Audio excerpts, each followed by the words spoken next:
And what is up? Welcome back. It is Friday night, and you're here with the Average Boys Podcast. It's your boy Crispy, and I'm here with my boys Brian D and Trigger. What is up, my dudes? What is up? What is up? What is up? Yo, what's going on, guys? I'm back. We have a Trigger sighting, bro. What's going on? What's going on, man? How's it going, man? I've been gone for like what 6 months now, or some craziness like that. Yeah, dude. Seems longer than that, to be honest with you. I mean, it feels longer than that. No, man. Honestly, man, the job, I still have that same job, that I had last time. Still with How's it going? Good, man. Good. Some good prospects on the way. There's a small chance that I could either be going to Austin or San Antonio for repositioning. Shit. Yeah, man. Got some stuff going on. Nothing official. I haven't been given like an official offer yet, but I like San Antonio. Yeah, man. The San Antonio is the preferred place. Like, if I'm going to go anywhere, I would want to go to San Antonio. I like it. Not because it's close or anything, but like, that's kind of where like I feel like I would have the best opportunities, like for my position. All right. Austin would be great because of I could do on premise very well out there, but it would just be different. So I'm kind of hoping that I can land on San Antonio. Right now, the room is an absolute mess. Yeah, man. Yep. Oh, nice. Still salesman. Grinding, kicking ass. Selling alcohol and stuff like that. I left for some personal reasons, some family reasons. Had to take care of family stuff that was going on. But I mean, thriving right now, dude. Straight thriving. Good. I like to hear it's always about growth, man. Always about growth. Oh, yeah. We've been working hard. We've been working hard here on the show, making sure everybody's got good content, making sure we're delivering the nerd news as we always promise. Yeah, man. And, I've been trying to catch up, trying to watch you guys whenever I can and, show my love and stuff like that. We see that, yo. I see you chiming in. I like it. Yeah, dude. Fucking... Yeah, average boy till the day I die. Yeah. Running gun. What's up to everybody in the comment section? Sal, Robert, what is up, my dudes? I know Michael Betancourt will probably pop in sooner or later. Want to say what's up. It's been kind of a chill week. Of course, I had my opportunity to go finally catch to see Ant-Man 3, or was it 2? It's 3? 3. I don't even know what it is anymore. Got to see that. We got some early reactions too for some other films.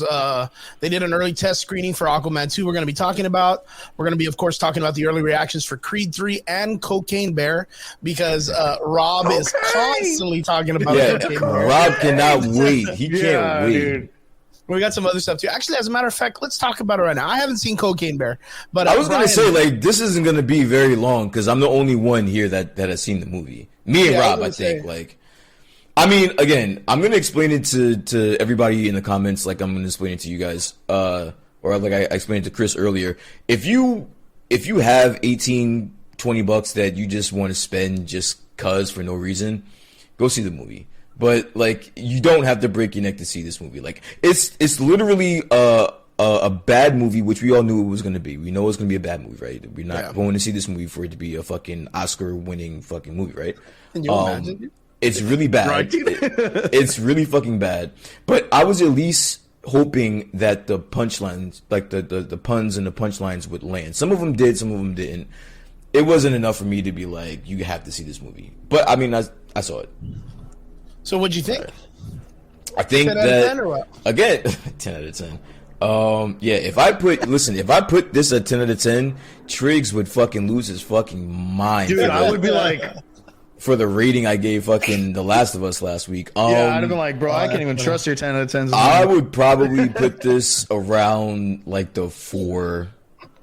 This is a 4, maybe even a 3. Oh, that low? I mean, come on, dude. It's not like it's a fucking Shakespearean play or whatever. See, and I knew that when I came in here and I was gonna have to give my score, I was gonna be met with just the comments like you guys just made right now. Yeah. I'm not lying. Go ahead, go see it. Spend your $20 and then come back on this show and then explain to me how I was right once again. I don't know if I can, man. I don't know if I have the money to go try to see that movie or the willpower. Even before that, we went to go see Ant-Man. I went with a group of friends this past week, and on the way out, we saw the poster, and everyone was like, "Oh man, I gotta see that movie." And in my mind, for that moment, my brain was like, dude, is this real life? Like, are people actually excited while we're walking out of a movie to see a movie called Cocaine Bear? Yes. Like, what do you think's supposed to happen? I was on that train. I was on that train where I was excited to see this movie. So I left work and I went straight to the movie theater and I saw it. Yes. See, I don't want to give any spoilers away. I think Rob doesn't even give a fuck because he saw it. So he's about to, but yeah, there's just a lot of people doing cocaine. It's not just the bear. There's a lot of people in this movie doing cocaine. Just everyone doing cocaine. Yeah. So probably not one of those one to recommend at the theater. Probably one to recommend on streaming. Personally, I mean, if I had to do it over again, I'd probably wait until it was on streaming. Personally. Oh man. All right. Well, I'm probably not gonna go watch it. I'll probably watch it on Fire Stick, and I'll just invite a bunch of friends over, dude. But yeah. Okay, guys. Well, Cocaine Bear. Early reactions. Brian's reviews. 4. I give it a 4, bro. I give it a 4. 4 out of 5. And I will argue anyone to make me make that higher. I there's no way. 4 out of No 10. shot. 4 out of 10. No shot. No shot. All right, guys. Onwards to the next part. Right, dude? Like straight 5-minute conversation. People do cocaine. Bear does cocaine.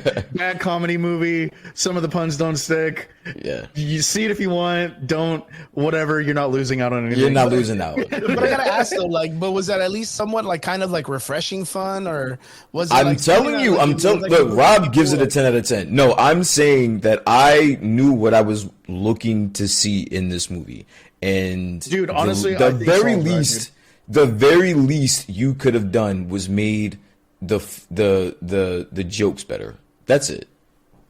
There's gore, there's cocaine, there's killing, there's all that shit. This was Ray Liotta's like last and film, that is another reason why I saw this movie. This was his last fucking movie. Yeah, right. This was his last film.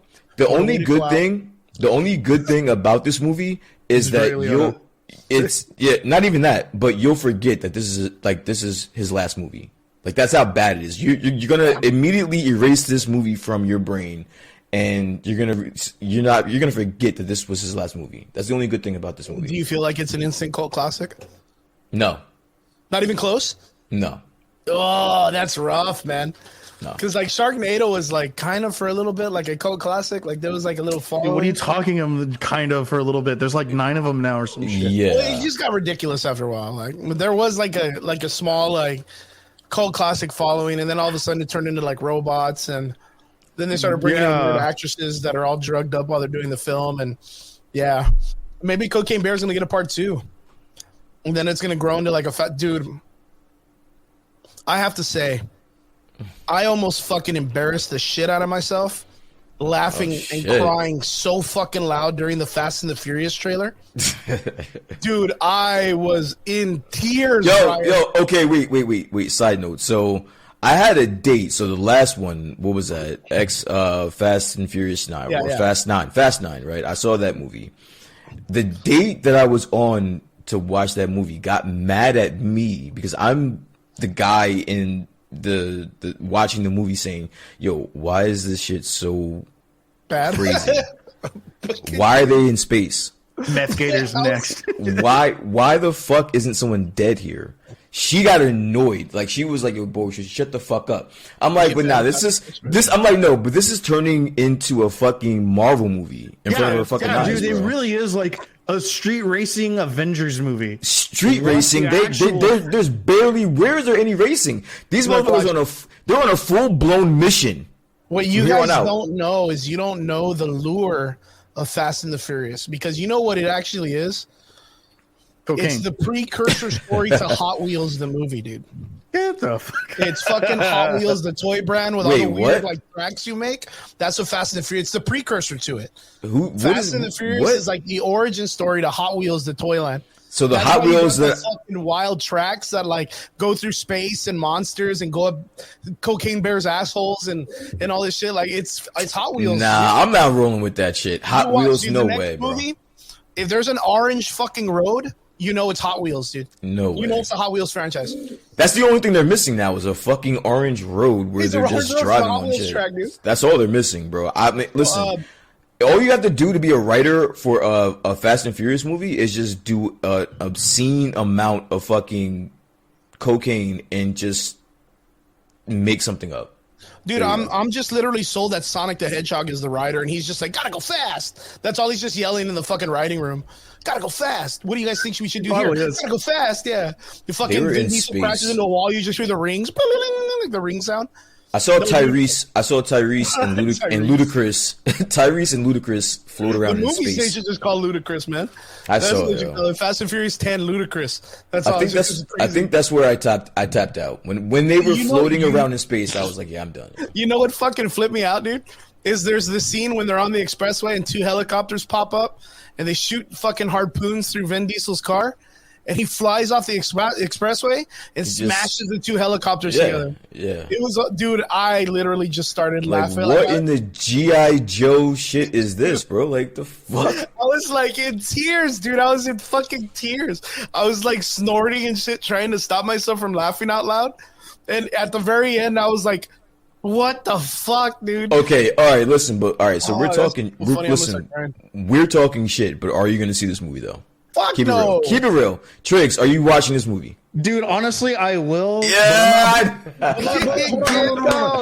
me preface it this way. They're gonna be on Mars, and Triggs gonna be watching this shit sober. I am not gonna see that movie sober. I promise you, dude. I'm gonna come in with a fucking fat old glass of whatever the fuck I'm drinking. Boom. I'm gonna see these motherfuckers going to space. If in the first act, before the arc of the fucking movie, Elon Musk makes a fucking entrance and says he's got to probably will. Honest to God, dude.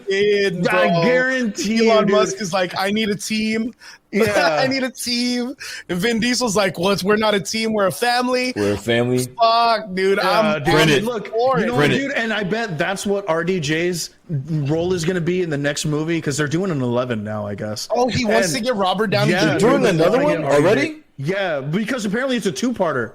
So it's like 10 and 11 or we just got a 10-parter. Like, I don't need another 2, bro. Like, the fuck? It's 10 and a half, bro.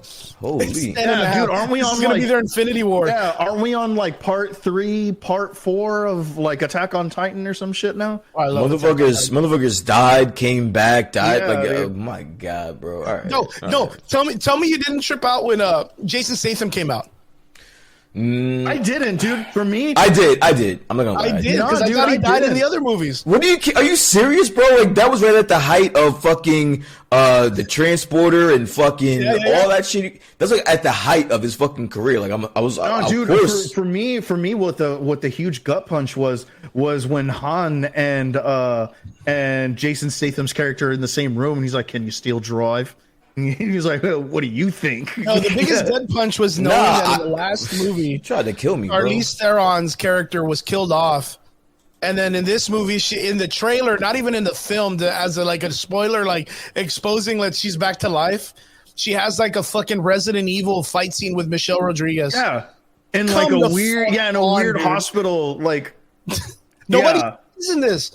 Nobody dies in the Fast and the Furious films. Yeah, dude. Apparently Gal Gadot's supposed to come back, and I don't know if you remember, but she did a fucking nosedive off of an airplane at like 180 miles an hour.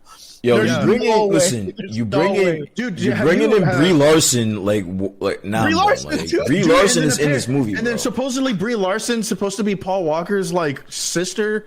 It is Paul Walker. Like that. It's Paul Walker. Yeah, she's not supposed to be a sister. She's playing Paul Walker. Oh, she's playing Paul Walker. She's not even playing his character. She's playing Paul Walker, the actor. That is ridiculous. God, dude, I couldn't contain myself. Like, I just couldn't contain myself. I was laughing and crying. My friends around me were like, dude, what's wrong with you? And I was like, me? Why is it my fault for this? Why are you not seeing what we're seeing? It's ridiculous. Dude, right? Even Paul Walker's coming back. Dude, I guarantee you he will, dude. Watch. They have enough money. So yeah, that was like probably the wildest thing to me in the Ant-Man experience of my life. But going back to what we were talking about, so Aquaman 2 gets some early screenings. So and they are not good, gentlemen. Let's go ahead and see if we can find anything. Anybody want to jump on the? Listen, I haven't heard anything. Why don't you guys tell me what you guys heard, and I'll just react off of that, because I haven't heard this. I heard it was bad, man. All right, but bad how? Do people go into specifics? Do they kind of describe what's bad about this movie, or they just come out saying, nah, this movie is no good?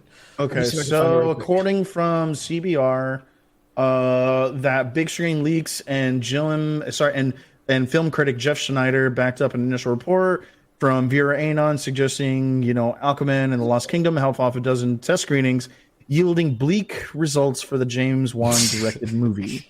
Yo, James Wan is my boy too. I like James Wan, man. The studio purposely avoided answering questions about the DCU movie because test screenings for the film have not been good. Okay, so, all right, fair enough. Just from that statement alone, where was your hype level for Aquaman 2 in the first place? Like, before you heard any reviews? So it kind of has to go in levels, right? So, like, when I was first expecting the movie, I was at, like, a soft 8, solid 7. Okay, that's pretty high. Yeah, then the Amber Heard thing came in and it dropped to like a soft 5. So the Amber Heard thing had an effect on what you for me, yeah, like because I was just Chris? like, I mean, and the fact that she did bad and then she lied and she came out and the company was trying to protect her instead of trying to be, they fucking let Johnny Depp go super fast. They automatically kind of like tried to cancel him out, only to find out later that the majority of the situation was literally Amber Heard's actions or the way that she handled herself. I'm not saying she pooped on his bed, dude. Well, I'm not saying Johnny Depp is any better. I think both of them need some type of counseling. Oh, yeah. But in the situation, like the extremities of what Amber Heard did were more physical and dude, she fucking cut his finger off or some shit. Like, come on, dude. Do you want to know how wild society is? Is that isn't like the wildest thing I've heard in the last 365 days. Not. I mean, I totally forgot she shit in this grown man's bed. Okay, but listen. All right, but listen. I don't want to go. We don't have to go off on the Amber Heard tangent. We've been there, done that. I want to get back to Triggs and his perspective on what he thought. Yeah. And now, to finish what I was saying is that now I'm at like a 2, dude. 2 or 3. Holy. Yeah, dude, I mean, I could almost could not care less about this movie. Like, Sheesh. and like, not because like, I'm like, oh dude, whatever, fuck this movie. It's just that like, we haven't gotten a single bit of marketing material out of it. We haven't gotten any word on a synopsis about it. Like, we heard, but we did. Nothing. The only thing that I heard was that Ben Affleck was on set, right? Like they cut it, right? But that was just recently though. Like that was recently. So I guess a 2. All right. So Chris, where's your hype level rating? I mean, I wasn't hyped for it to begin with. Aquaman's not even a great character. Damn, like I like that first movie, bro.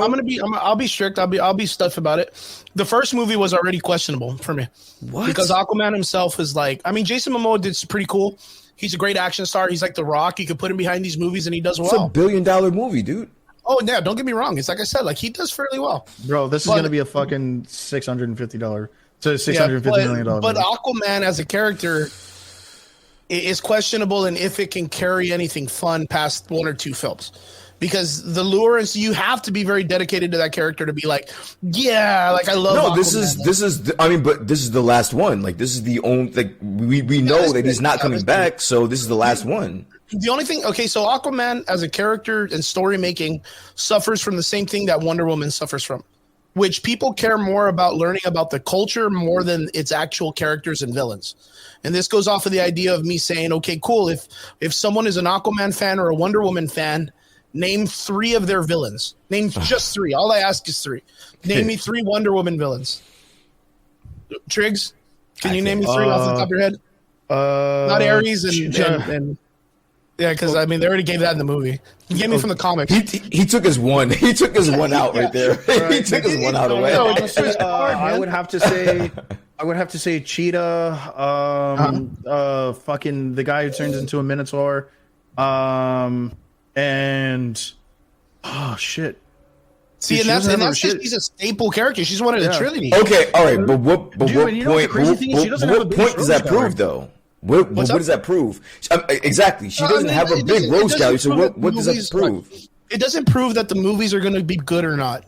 But what it proves is that when you try to put it to film, if you concentrate on her just fighting villains, it's not going to work. So the movie has to be more story driven, rich into the culture. Like where you look at like, I'm not buying that. I'm not buying that. The first Wonder Woman. As well. Yeah, the first Wonder Woman was fucking fantastic, bro. What about the second one? All right, I get that. The second one was by a different person. That was two villains, man. It can be done. It can be done because we saw it in the first movie. It can't be. I'm not saying it can't be done, but the reason that I don't, it's the same thing that Thor suffering from. You're wrong is because like they did the same thing with Arrow, dude. They were kind of like fuck it, Batman villains, because Green Arrow doesn't have a whole big rogues gallery, so we'll just start using other people's. No, but then you end up making those movies like the way you did Civil War, like espionage movies, where you make them more like Jason Bourne films, and it's not really about a one-on-one villain. It's more about what kind of action can you create. It suffers from the same thing like Thor does. The first Thor movie was questionable, and a lot of people don't like it. But if you go back and watch right now, you're like, you know what? It's not that bad. But then again, at that time, a lot of people didn't know who their villains were. But if you can create a cool fantasy world like Asgard, the Asgardian scenes in all the original movies of Thor, fantastic. The moment you brought in one of their villains, you're kind of like, oh, fuck, look at this weirdo. You know what I mean? It's just what it is. But that's because the characters drive more because of their cultures and what they create of the fantasy world. Okay, listen. All right, I gotta stop you. I don't think that Thor suffers from that. Yeah, exactly. So hold on one second. So you brought Thor, and I'm glad because you Triggs. This guy has been bringing in Thor for the past fucking 6 weeks. I'm a huge fan. I myself am a huge fan of Thor. I know. Okay, but that also means that you're also going to be the most critical of it. You're definitely be the most critical, but not only that, but like. Thor works like it. I know his Rose Gallery is crap, but we saw in Ragnarok that it can fucking work. His Rose Gallery is not crap. But I would have to. I don't think all the cosmic gods. It's not crap. Yeah, he's got some hitters, dude. From what we've seen in the MCU, in the MCU, it's been lackluster. And his biggest hitter was fucking trash. You know, unfortunately, it was trash. It was trash. But yeah, I don't see the comparison personally. Sorry. It takes three Thors to take this motherfucker down in the comic. Yeah, it's just one of those things that I just think like you have to. So look at the way James Gunn's going to attack the Wonder Woman story. He's literally going back and saying, "Hey, well, you know what, guys? We're not going to be really covering Wonder Woman. We're going to be covering Themyscira and the Amazonians." He gets it. You have to build on that culture. It's got to build on that culture. Yeah, but all right. The only reason why I'm not looking forward to that show is because I'm not guaranteed that Wonder Woman's going to be in the show. If he comes out and says yes, Wonder Woman will be in the show as a kid or as an adult, I will probably watch that show, bro. Yeah, because you want to build it to where you're comfortable with the story. If not, then there's no reason. Then you don't care about anybody else. Like who cares about Wonder Woman's mother? Or his grandmother or fucking anyone else after that. But the idea is they're going to build on the culture, and I think that's very important. Aquaman 2 should have built on the culture. Namor and fucking Black Panther 2, they built on his culture. They didn't just make him a villain and have him come out and be strong, which is something they could have done, but they built a shitload on his culture. I mean, I think we talked about it right after the movie came out, and even Brian, you said, you were like, dude, they're exactly like the Wakandans, but they're just fucking stronger. So, like, we knew a fuckload about that culture right after the movie was done, and it kind of invigorated more on the idea of, like, well, cool, I want to see what they're going to do with him later. Like, out of all the characters in Phase 4, which one are you more excited to see what they're going to do in the future of the MCU? And I think Namor's and the whole, like, Talokan people are kind of up there because you want to see how they're going to embed them in there. I'm going to disagree. With Saul. In the comments, he said, "Look at Shazam. Nobody cares about Shazam 2 movie." I disagree. Again, this is another instance where the first movie I liked, and I'm kind of interested to see the second one, even though I know it's not going anywhere. Like, if anything, the only reason why I would believe somebody is not looking forward to these movies is because we just know there's no future for these properties. It'll be something different. It came out earlier, I think like yesterday or today, that the projection for Shazam 2 it got lowered, and they're kind of expecting it to be even less than it is. And I actually think it's going to be all right because I think the first movie was fun. I think it didn't take itself too seriously, and it kind of like added in a lot of the quippy superhero funny stuff that was just enough to keep it like where you can rewatch it and have a good time.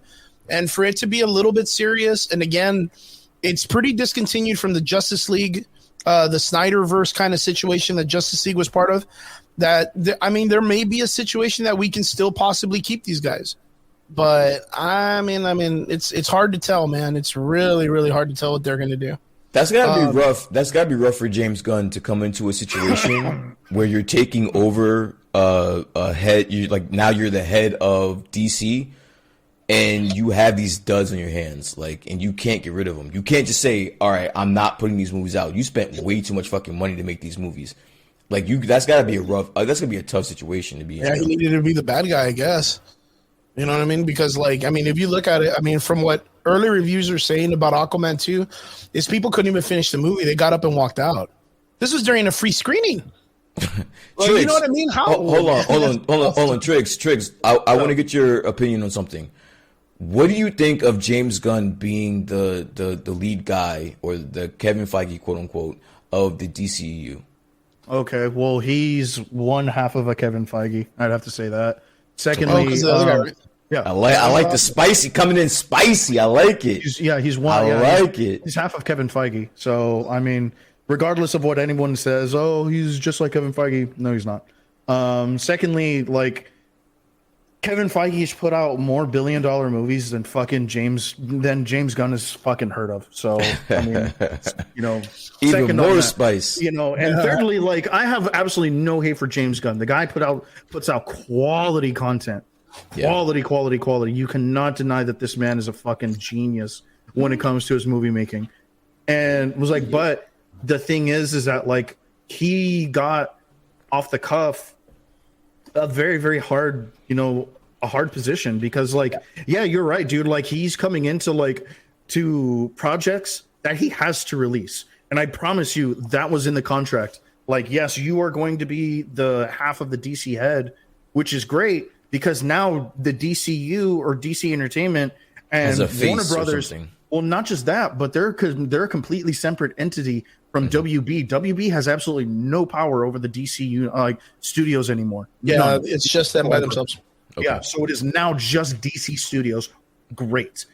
But I guarantee you a preface to that was you were going to release these 5 projects or whatever. So that and you can't touch the fucking Batman. Yeah. You can't touch Batman. I love that. I love they were like, you know what? You got all that shit. You could have this over here. Don't even look over here. Like, don't touch it. That was straight up some Pride Rock shit. Yeah. What's all that out there? Oh, that's our kingdom. Oh, what's all that in the shadows? We don't go over there. Yeah, we don't go have everything the shadow doesn't touch. Yeah. And so, same thing. Look, we'll give you all of this. Don't touch these. Yeah. Don't touch them because they're going to get released either way. This is above you. They're going to get released because nonetheless, it's still Warner Brothers money putting out these movies. Mm-hmm. Yeah, they already spent a fuckload of money on them. Yeah, exactly. So they're going to release them. Yeah. Same Flash, Shazam, fucking Aquaman, whatever the fuck else they're putting out. They're going to release them. What do you think of the Flash? Are you gonna go out to see this? I'm gonna see it. I'm gonna see it. Yeah, I'll see it. But my hype level is at a 6. Even after seeing, we all knew Keaton was coming, but after seeing Keaton, it's still at a 6. Keaton is one of the biggest reasons why I'm going. Yeah, he made it to a 6. He is the 6. Everything else below that is Ezra Miller times 2, man. That's great. Yeah, dude. I mean, Ezra Miller, I was like, okay, cool. And then the new Supergirl, I was like, okay, that's cool. She's gonna be badass in this movie. Yeah, no, good she's for her, dude. I really hope that this elevates her career or helps to elevate her career. Seriously, but this is one of those where it's you're going to see the downfall of something. You're not going to see the rise of the Flash. Because Ezra Miller will never be the Flash after this. Yeah. Who do you think should replace him? Grant Gustin. I don't know. See him for free every Friday night. That woman come out and say she's fucking vengeance. Dude. Army Hammer, dude. I don't know. Army Hammer is gigantic, dude. He can't play the Flash. He's bigger than fucking He-Man, dude. Yeah, he also eats people. Oh, yeah, that's right. Yeah, Beats the shit out of women, or what did he do? Yeah, or no, he eats them. He tells his girlfriends that he wants to eat them. Oh, that's right. Yeah, he's a little weird guy. Yeah, Armie Hammer, but he's got a cool name though. Yeah, apparently again, he has like a really famous. We have to take into consideration that the Flash movie, with what they did, no matter how cool or Michael Keaton or whatever, they're ruining the opportunity for all DC fans to know you. After this, you're never going to get a Flashpoint Paradox. Like, this is it. Your Michael Keaton is Thomas Wayne. Yeah. Your Kara Supergirl is the skinny one. Yeah, the skinny Batman. Like, this is it. Like that's it. Like, you're not getting Flashpoint Paradox. You're never going to see Martha Wayne become the Joker. You're never going to see. I think. All right, but this was. I don't think this was supposed to be the Flashpoint Paradox, which is a great. It's a great story. It's a great story. No, I mean, there's parallels. Like, well, we didn't get Ragnarok, so it's not. It's not Superman being the one that's being hidden. It's going to be Supergirl or whatever. So like, there's parallels here to the Flashpoint Paradox, but I think that they had in mind that this was just going to be a restart. I mean, while while that might be true, everyone knows it's Flashpoint. Everybody knows. No. Don't get me wrong. Don't get me wrong. Yes, it's supposed to. It's supposed to be. It is everything but the name Flashpoint, right? Like, he's saving his mom. He's meeting a different Batman. He has a weird new Superman. But you can't. Okay, but you can't call it that because there's nothing else after this. So you can't go down that road. But you have to remember that when they restart the universe, this sets up to whatever Flashpoint Paradox sets up to. So this is like compared to the New 52 or all. This is everything else past this is essentially New 52. Yeah, it's all New 52. Yeah.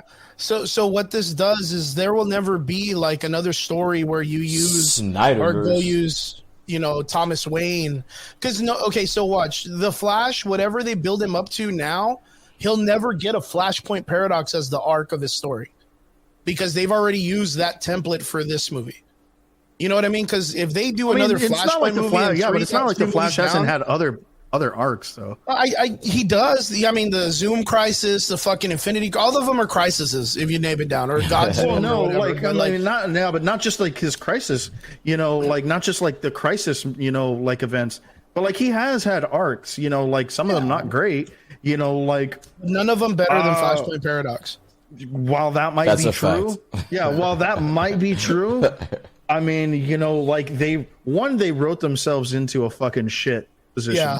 Secondly, and most importantly, Ezra fucked any kind of like working that they would have had for any of that. I'll tell you what, though. Here we go. What if shot in the dark, Ezra Miller right now is just becoming Eobard Thawne, and later on they replace him with a new character because they need a new Flash because Ezra's a bad person. But then 4 movies down the road, they bring Ezra Miller back as a fucking evil Flash. Yo, if you're falling for the WB and or Warner and situations and shit.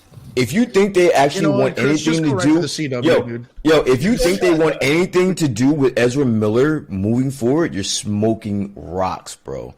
They can't wait for this movie to fucking get over with, they can just cut ties and get as far the fuck away from Ezra Miller as possible, bro. 100%. I could not agree more, dude. I guarantee you, Warner and his brothers are fucking waiting for fucking. They cannot wait for this movie to drop so we can get the fuck away from this kid, bro. He's fucking toxic. I guarantee you, fucking I'm talking Thursday 12:01, a fucking phone call to fucking Vermont to Ezra Miller.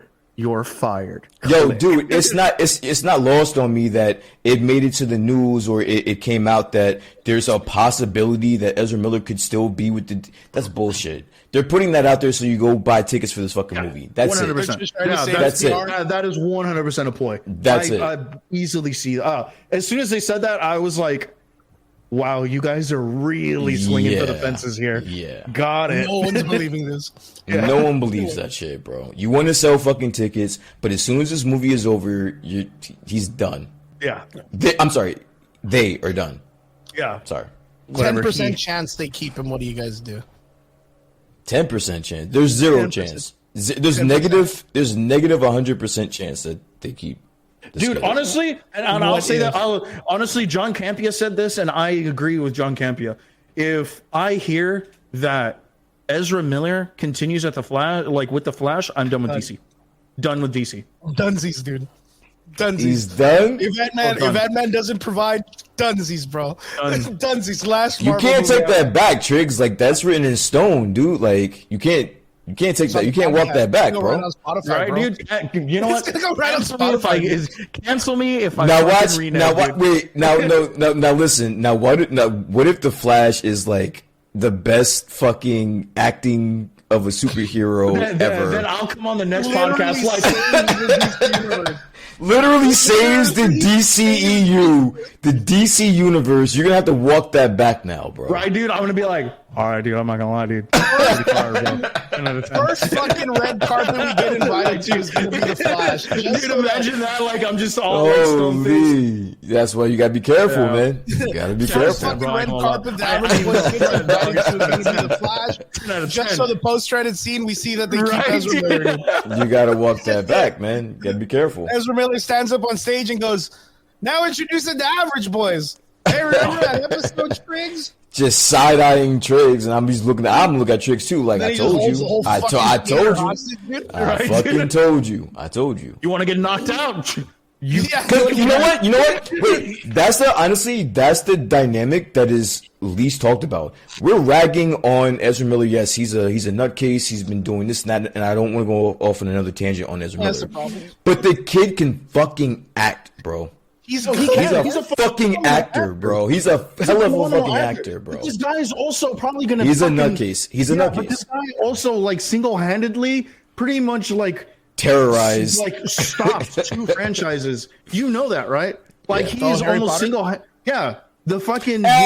Listen, I'm gonna give him some bail because Johnny Depp kind of cucked fucking. But Mads Mikkelsen he kind of cucked them first. Took over though, dude. He hit it though. I don't know, man. So a lot of people also are complaining about Amber Heard still being in Aquaman 2. And that's where a lot of people are kind of like degrading the fuck out of Aquaman 2. Yo, you guys are still on that, bro. She's sitting in the guy's bed. Like what's the big deal? Oh, man. Shit, she didn't key his car. Okay, I mean, if you wash your sheets, bro. You have a lady poop in your bed, you come on this podcast and you tell us how you're feeling. First off, if a female shit in my bed, no one is here. That's embarrassing. No one is hearing about that. Like I'm not bringing that to anyone's attention. Like no one needs to know about that. Like I'll deal with that on my own time. But yeah, it's great. So I'm going to court. I was gonna say, I was like, shit. Damn, I gotta tell these people because I gotta know the truth. Yeah, dude. Yeah, but a lot of people are saying that a lot of people are very upset because Amber Heard is still in the film. So, do you really still care that she's in the movie? Honestly, well, I know Triggs said that he does, but and like the shitty thing is that like, yeah, dude, she is still in the movie, right? Like, how hard would it have been really not like to write her character out? Like, I mean, she's like the leading. I get that she's the leading lady, right? She's Mara. That's the Aquaman, practically, dude. Yeah, Mara. I mean, that's hard. That's hard to write her. Listen, I'm sure. I'm sure that if they could write her out, they would have figured it out. But there's no fucking way. You know what? Bro. If they fucking kept her, then they should have kept Luis in fucking Quantumania. You know what would have worked is if they brought the girl, the one that he already was in Game of Thrones with, to be Amber Heard. Everyone wanted her to be. Dude, if they would have but the movie was done. This movie was done like 2 years ago, bro. Yeah, but could you imagine if they were already going to have to rewrite her out? You have to reshoot the whole fucking movie. This movie was done 2 years ago. It was ready to go. Might as well bring in Aquaman's Michael Keaton for this film to try to save it also. You're asking these people to do a lot with a lot of money they've already invested. Amber Heard is not fucking cheap. Jason Momoa is not fucking cheap. They spent a lot of money on this fucking movie. And it was in a can 2 years ago. Now you want them to go back and reshoot a whole brand new fucking movie, basically? Now look at it. People are just walking out of it, dude. No way, now bro. Look out of it. Best fucking alarm clock to wake people up. Well, you know what? You know what? Me and my analysts have already anticipated these movies probably aren't going to do well. We're going to take a bath on it. We'll take a bath. And we'll start new. Maybe that's the point. Maybe they're trying to like bury the idea of the Snyderverse. I don't know if you guys saw, like last week there was a bunch of websites that were trying to get it to where Netflix was going to get the rights for the Snyder Cut, and they were trying to get people to do a petition that they had like 580,000. But who gives a shit how many names? But like that Netflix was going to buy the Snyderverse and continue the story. And I laughed my ass off. I thought it was a stupid shit. There's only one time that I can remember that those petitions have ever fucking worked. One instance. Which was that was Sonic's eyes. That was it. Hey man, and that studio folded so fast. Oh yeah. And then all them motherfuckers and then all those motherfuckers that signed the petition were all like, "We need an ugly Sonic movie." After they saw the Chippendales film. all of them were like, nothing so made them happy, dude. So that's why I was kind of like, dude, this is fucking stupid. Like, these petition things are fucking dumb. Like, sign this petition and let's get the Snyderverse. Yeah, I thought it was silly, dude. I thought it was silly overall. Like, would I love to see the Snyderverse? 10 out of 10, 100%. Like, will I ever get one? No. Yeah, I don't want to see the Snyderverse. I don't want to see anything DC's making. I don't even know if James Gunn's gonna save this shit. I mean, the first thing this guy brought out was the fucking the Superman legacy film where he dies of cancer, and then he goes and teaches the Authority, and that's why they're gonna introduce the Authority, because he teaches them to be like the new Justice League. After he dies or whatever, like that's all they're gonna do is they're just gonna kill off Superman. Like that's all they're gonna do. Listen, I don't have any doubts about James Gunn. My only concern is that he's writing a lot of these fucking movies. Yeah, that's alarming to me. So Triggs, let me ask you a question. If you don't like M. Night Shyamalan, right? Yeah. You don't like him at all. He's not your cup of tea. You don't like his style. You don't like the genre. You don't like anything about him. You don't like anything about the guy, right? Now you know that there's going to be a universe where he is going to be executive producing everything. And he's telling you that he's going to be writing the majority of the first movies that are coming out. Are you going to be looking forward to seeing anything from that universe? No. All right. So, that is confusing to me. Why are you taking over the DCU and the biggest properties you yourself are fucking writing? Like, what if somebody doesn't like your shit? Well, because I would have to think and say is like the people who dislike James Gunn to the people who do completely outweigh one or the other. But do you understand there could be multiple reasons why somebody doesn't like James Gunn? No, and I understand what you're saying. I know where you're coming from. I understand what you're saying. But I have to say that like the fact that like what he has been writing and what he has put out has made billions. I understand. Okay. Yeah. I like this conversation. Yeah, so he makes okay. I will concede to that. He makes money. But it's a very specific type of movie. One that I think the three of us enjoy, because I am a James Gunn fan. I'm just being the devil's advocate here, right? No, fair enough. But like that's kind of where like I would rebut and say like, but this guy, like what he does produce is known to make money. Like and here too with this. That's fine. Okay. And I was gonna go there. That's fine for a movie or two. But to lead and to start off your brand new revamped franchise, entire franchise, that's dicey. I do feel that's a little dicey because you're asking a lot of the fans. You're asking people to forgive, which some people aren't going to forgive some shit that he's done in the past, and you're asking people to forgive his movies that they may deem as shitty. That's asking a lot of the fans. Well, even with that aspect, you're looking at the idea that every movie is going to be in that James Gunn format.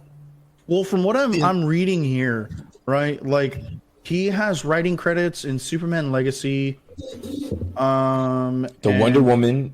He's doing the Wonder Woman show. He's writing shows. He's writing shows and movies. Yeah, no, and 100%.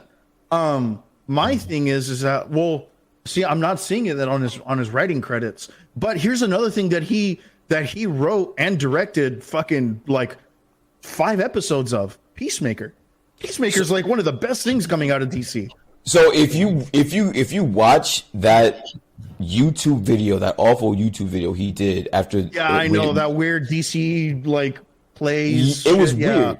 Yeah. He goes over. He specifically says there's like 3 properties that he's writing, and they're the major ones. Yeah, and the ones that he's writing are Superman Legacy, Coyote versus Acme, and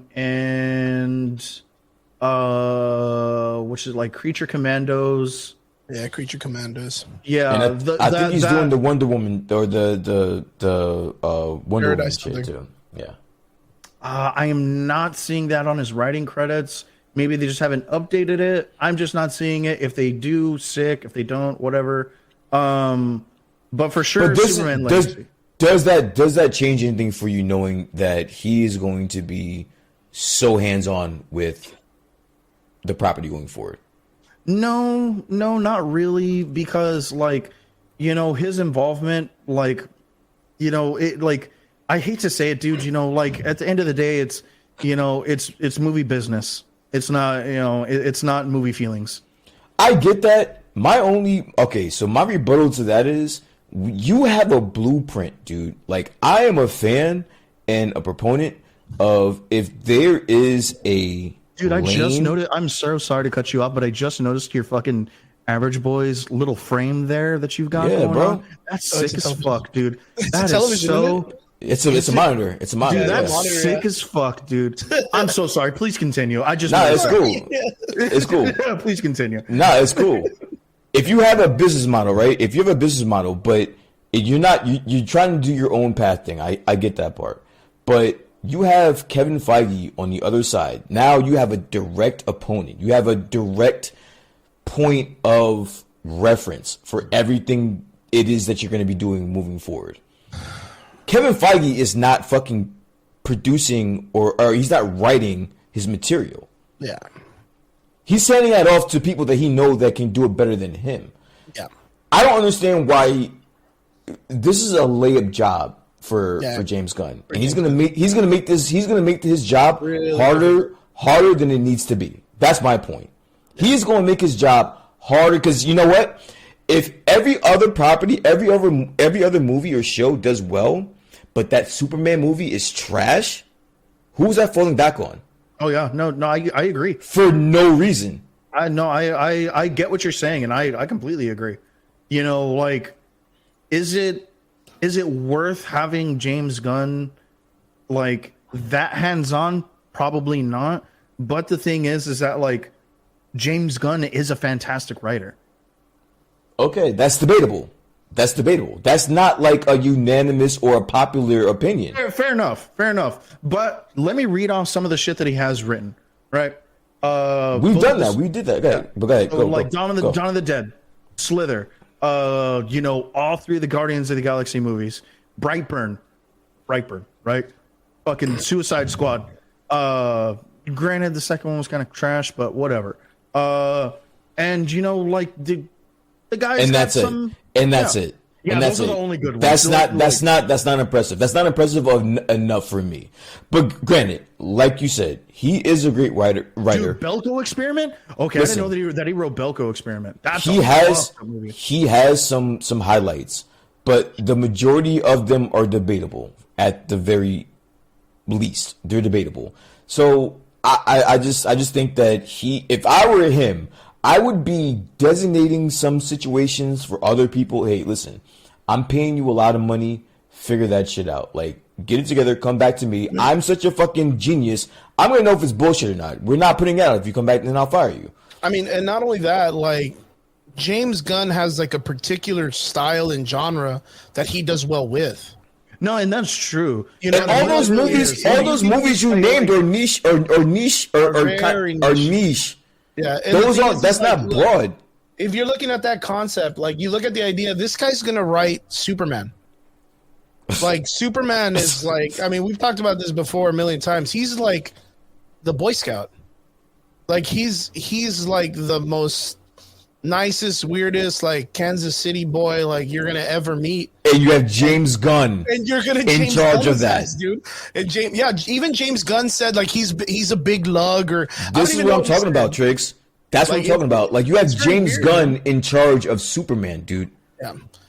And not only that, that's weird, yo. That's weird, bro. That's weird, man. And now here's where I'm going to play devil's advocate. Let me say one thing. Go for it. He's also going to have to write a gladiatorial period piece based on nothing but women. Like that. That's, I mean, I'm just saying, like that's not easy. That's not easy, especially when you got a guy coming from like trauma. For a normal person, that's not easy. Now we're talking about this freak, bro. Like, yo, no. But this guy writes a lot of trauma, which is like, if you ever go back and watch trauma films, like they're not nice when it comes to like explaining women in films. And now you have a whole thing that's based on a honorable classic Game of Thrones female storyline that's all like just gladiatorial women. I'm not saying he can't write it. I'm just saying that's hard. That's hard. That's going to be a hard write for him. No, and I get that. My like yet again, let me play devil's advocate here. Is that with Superman Legacy, this isn't really like a Superman piece. This is more of a Clark Kent being at the Daily Planet. And the normal moviegoer is not going to understand that. Oh yeah, that's not going to translate to them. Yeah. They're gonna go see the Superman movie expecting some Superman shit, and it's gonna be at the helm of fucking James Gunn. Now, I don't know what you've seen in the past, but that does sit a little weird to me a little bit. Well, if you look at the Superman movies back in the 80s, man, I mean, like he was Superman for not very long throughout the movies. Like he would do Superman things, but he was not in his suit a whole lot. Okay. No, because there's a dynamic story between both. It's Superman. That's yet again. Character. Yeah. Well, and I get that, but my thing is that like what he was pitching is that the character that he's writing is Clark Kent, not Superman. I mean, okay. I mean, it's more Kal-El if you want to say Clark Kent, but I mean, but the idea is like, when was the last time you ever saw? I mean, I guess with Guardians, and honestly, those movies are, although written well, it's built around a very explosive situation. Guardians is always, on the go. It's fresh. It's new. It's a very unknown team in the MCU. So it's like, all right. So now, you have a lot of leeway when it comes to Superman.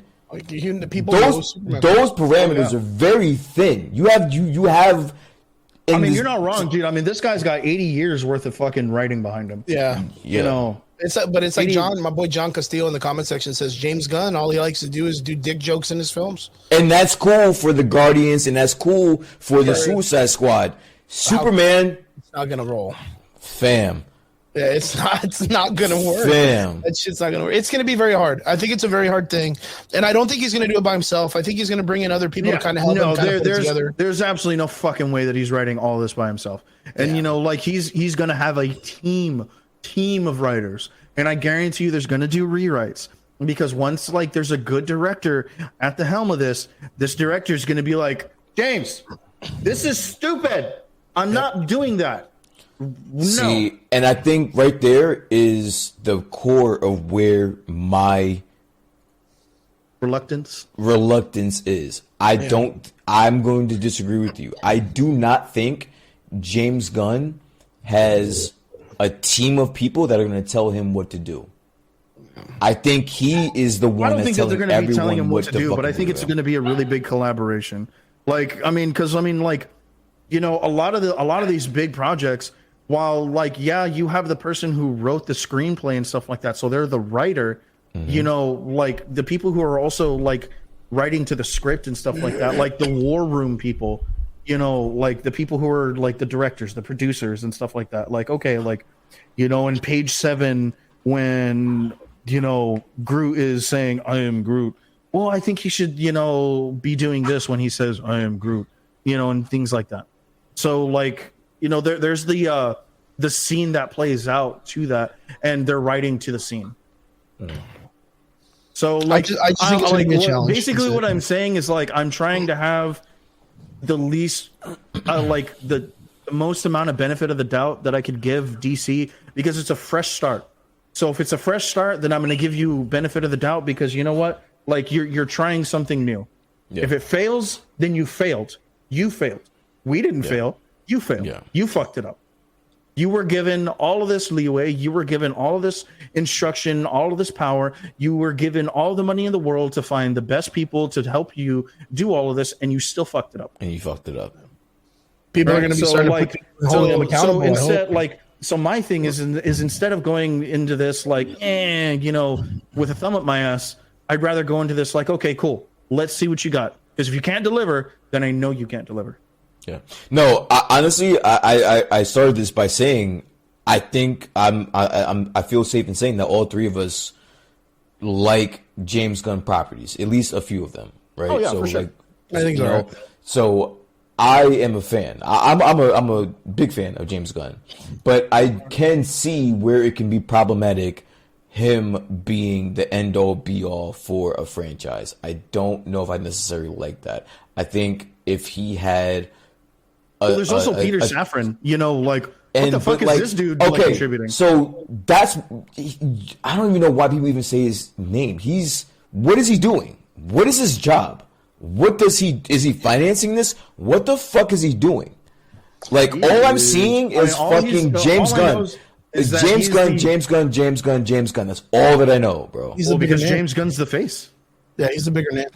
So then what is Peter Safran doing, though? Like, I've been asking this question since day one. What is his job? What does he do? He may be the business. He may be like the background or the co-director. He's actually put out some pretty good stuff, though. No, him executive producing movies is good. I've looked it up already. He's put out some bangers, dude. But what is his job here, though? Probably to be like, hey, Jiminy Cricket, don't do that. Don't do that. Don't do that. Jiminy Cricket.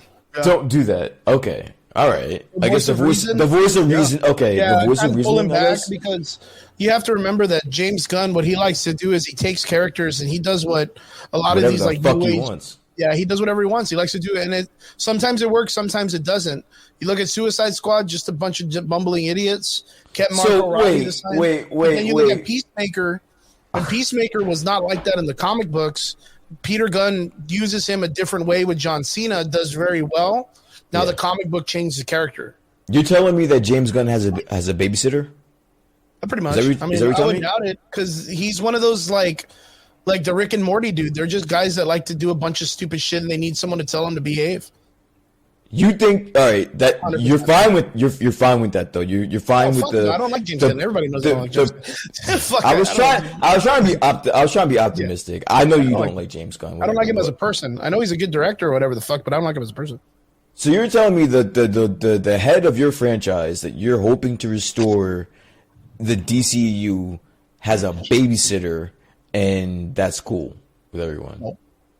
I never liked the idea that they were hiring JamesGunn in the first place. But then again, they did it. Dude, when I saw that they were hiring him, I was like, oh, I'm sure Chris is going to have a field day with this. Are you kidding me, dude? You have to remember, but then DC's like, that's why I'm saying, man, that 10% that they keep fucking Ezra Miller at the end of the Flash movie, it correlates with the idea of like when Marvel fired James Gunn because of the tweets about children and pedophilia and all this stuff, DC was like, oh shit, open market bet. Let me hire this fucking dude.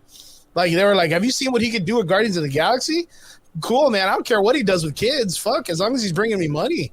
Horrible. Like, they don't give a fuck, dude. Like, they don't give a fuck. Look, as a matter of fact, Ezra Miller fucking kidnaps all of Hawaii, Warner Brothers, the whole state didn't say shit, dude. They didn't say jack. The only thing they said is, "Nah, man, he's trying. He's trying to be better or whatever." Like they didn't even want to touch that shit. They didn't say anything.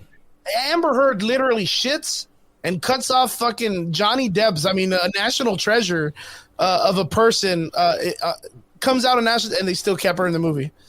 Like, you know what I mean? Like, come on, man, it's DC. They're gonna clamor at any effect just to be able to make money. But you're looking at a guy who, for the moment he had the opportunity, he was willing to make a story about a Superman kid that kills fucking people. Like, he instantly jumped at the opportunity to do that shit when he got it with Brightburn. You have to slow motherfuckers like that down, especially when they get the opportunity. But how? To work with the actual, But how? You put Peter Safran on him. You put him next to him, and when James Gunn goes, "Oh, you know, it'd be really cool.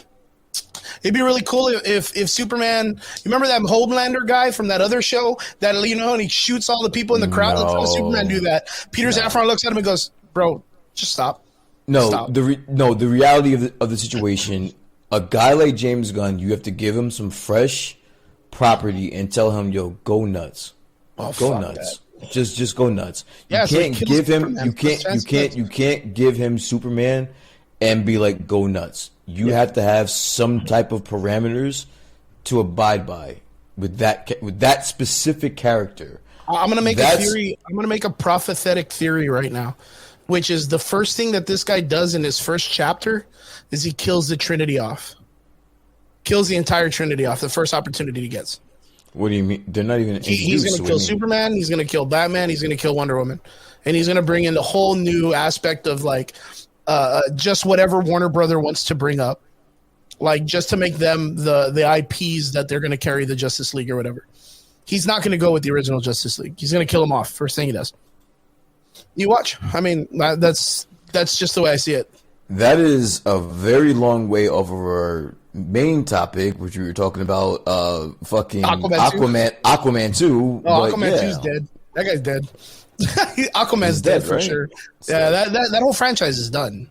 But I guarantee that James Gunn, a person like him, does not want to work with the original Justice League IP.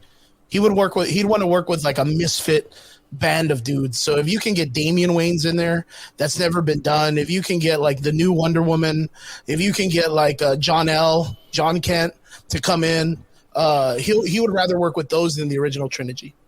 That speaks to his creativity. Me personally, I don't like to work that hard, bro. I would take the shit that's there for me and just expand on it. Personally, that's what I would do. I don't know, man.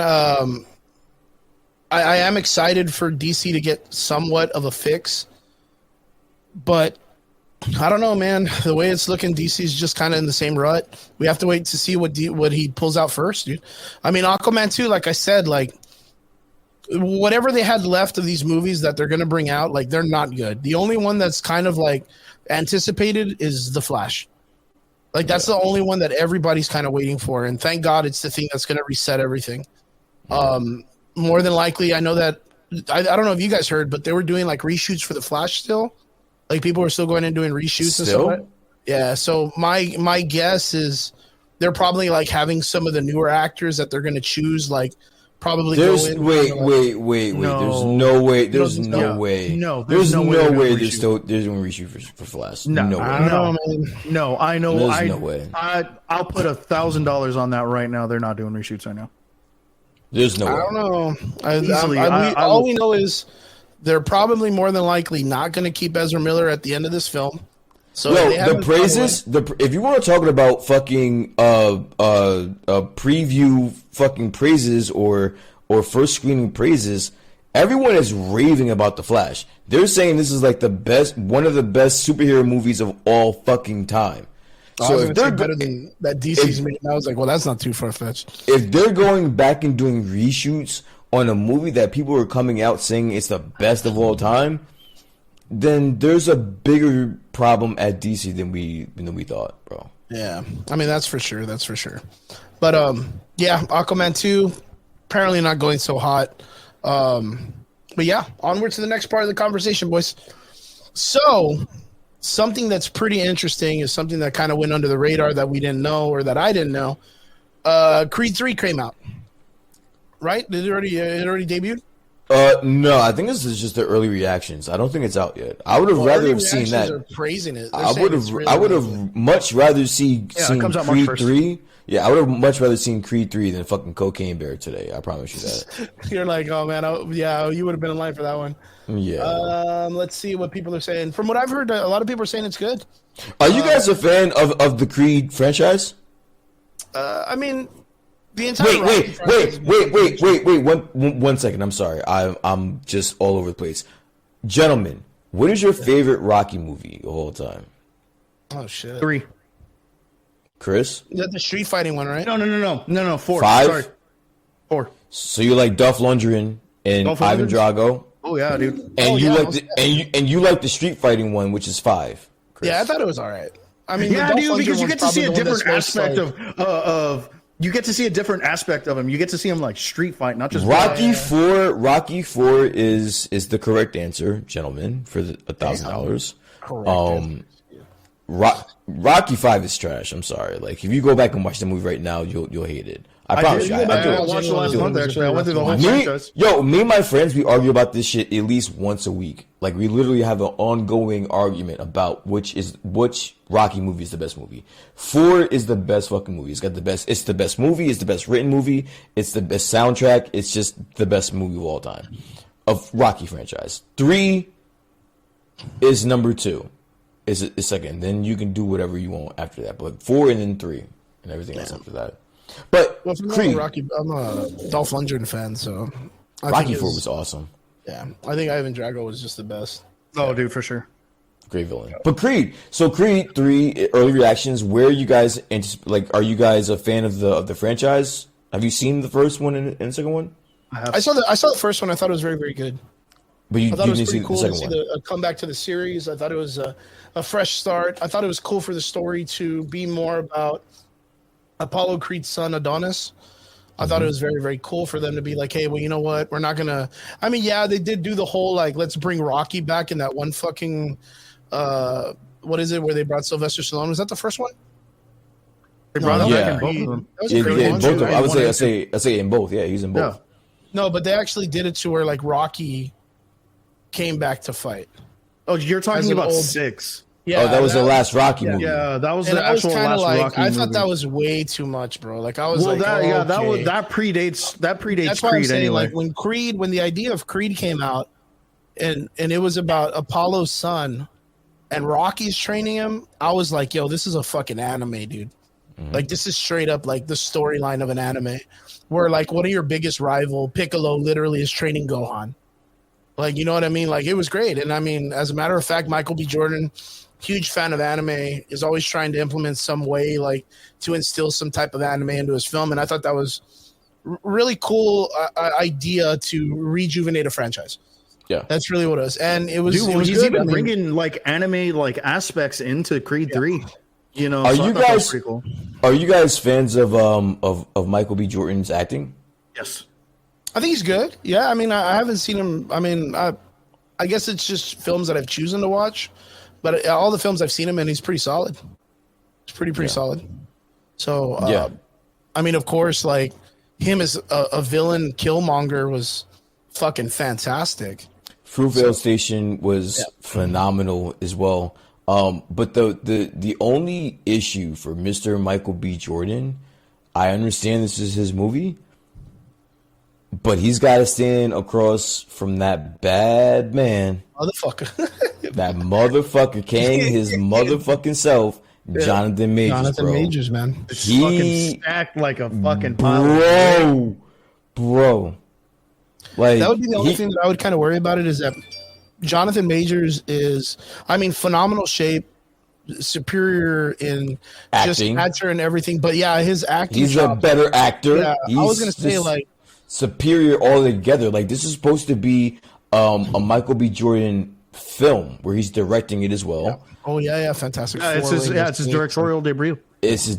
And he has to act across from one of the hottest actors right now. Hollywood right now, yeah. It's crazy. I mean, that's the thing. Like, that's the only thing I would feel would be the downfall is if Jonathan Majors outacted everybody in this film.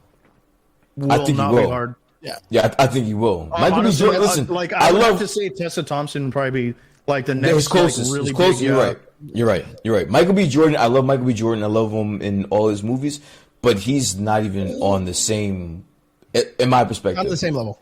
I don't think he's on the same level as Jonathan Majors, but Tessa Thompson is though. So I can see that being like neck and neck in this movie. But that's meaning that's even if Tessa Thompson gets that type of showtime. Oh, she will. She will. You know what I mean? Maybe she will. The reason that I say that is because I've been watching interviews and stuff like that, and like, and she's in there? Yeah, and she's front and center. Yeah. Okay. So because it's not just you like. This movie is very family oriented, right? So you have like Jonathan Majors playing Damien, like his like childhood friend and stuff like that, like his brother and everything like that. That's locked up. Then you have his new family, right? Tessa Thompson, his daughter, little girl who's like partially deaf, teaching her how to fight. Tessa Thompson's now successful music, and he's like retired from boxing and stuff like that. It's all family oriented. So like, I mean, obviously her being, the wife of Adonis, she's gonna be front and center in all of this. Yeah, she's probably gonna take over for like the Rocky pep talk, aspect of like his fighting. Probably. Yeah, I kind of hope that they really give him the opportunity to not just be a villain. Like I hope they. No, I definitely feel like there is going to be a lot drawn out. Watch his interviews. Like that was one of the things that Jonathan Majors and Michael B. Jordan were trying not to do. They were trying to make him the most relatable villain. Yeah, because of the fact that the story. I mean, because it's kind of like a cut and paste kind of thing, right? Yeah. A guy gets out of prison, doesn't like the other guy, wants to take everything he's worked for, right? Yeah. But it doesn't sound like it's too far fetched from any boxing, Rocky, MMA, Karate Kid, fucking Quest, blood sport kind of film, right? I mean, this is almost like fucking Warrior. To take the character that is opposite of the main guy, the protagonist and antagonist or whatever, and you take him, but you make it to where like you understand it, like you're like, you know what, like. Maybe it wasn't his fault that he got locked up or that the bad thing happened. I was just saying that. Fucking Jeremy said it, dude. It was like, this is Warrior. So. I really hope so. Warrior was a fucking great movie. Low key. That is a low key great movie, bro. You know what? That was right on the cusp of Never Back Down. And Never Back Down was like the bigger name where Warrior did not do the fucking Karate Kid story over again. Yeah. Never Back Down just did Karate Kid and MMA. Yeah, but like Warrior made a completely fucking banger of a movie, dude. When Warrior introduced the alcoholic father, I'm like, oh shit, they're actually trying to write a movie here. Yeah, they're trying to write a story here. Like, dude, they're trying to write a story here, bro. I cried at least 4 times in that movie. And then you fucking watch it. Oh yeah, you look at it and you're like. I was just excited. Like there was like an adrenaline pump the whole movie. Like that. It was just like of the way that they wrote the story for you to understand that even though Tom Hardy's character is the more aggressive, the more mean. He was intense, bro. The more intense character. He's not a villain. Like he's not a villain. That's why it's great, yo. It's like a fucking master. A perspective, like depending on your perspective. That was really the crazy thing because there wasn't a bad guy. Like there was no true bad guy. There was no true bad guy motives. It was like, I'm doing this for my family. Okay, well, I'm doing this to give to another family. And the older brother's like, bro, I really don't want to whoop your ass, bro, but dog, like you're leaving me no choice. That's like it's perspective of like psychology, right? Like you walk into a theater and your mind automatically clicks that, oh, there's a hero or there's someone that's this like. Held on a pedestal character, there has to be an antagonist. There has to be someone that's on the opposite side. You need a villain dynamic. But then when you make it to where even like the concept of Thanos, like you end up making it to where you're kind of like, oh shit, like he wanted to actually fucking feed the world and save everybody. I mean, is it all that bad? You know what I mean? Like it's just so crazy. Nowadays, all these films are doing that, and I think it's really great. And like I said, like I just really hope that they pull this off with with Creed 3 with Jonathan Major's character, because I know that his character is supposed to be casually representative as a template of like Mike Tyson's format, right? He's like he's probably fighting in the same style, like, down on his luck, and he wants to change. And it's almost like Mike Tyson's like grow up life when he was on the streets trying to be something. And I just hope that they don't go with like the crazy part of Mike Tyson. But like right now, Mike Tyson having such a hard life, everybody loves him right now. They love the shit out of him. You don't want anything to happen to him. You know what I mean? He's like the fucking, save Mike Tyson. Everybody protect him. He loves doves or whatever, or pigeons or whatever the fuck he does. No kidding. Like, I just hope that they find a way to make it to where like Jonathan Major's character is not just a straight up villain, and at the end, like he gets his marks and he's able to kind of like, do something good. I don't even mind him being just a throwaway villain, because that's what Rocky movies are. You get other than Apollo Creed, everyone was a villain. They were one and done, and that's it. But I don't mind that, as long as I get Jonathan Majors unleashed. If I get him being the Jonathan Majors that I want him to be, I'm fine with it. Shout out to Jeremy and Michael Murphy. See you guys in the comments. Yeah. What's up? Jeremy says this is going to be like the MMA fight movie with Tom Hardy, Warrior, like we just mentioned. And Michael Murphy says, nah, man, Thanos was a bad guy because he was a pessimist versus optimist. Stones could have provided universal health care, renewable energy, unlimited housing, and ended hunger. And I thought of that too. I was like, then why not just make more resources? That's just easy though, man. Yeah.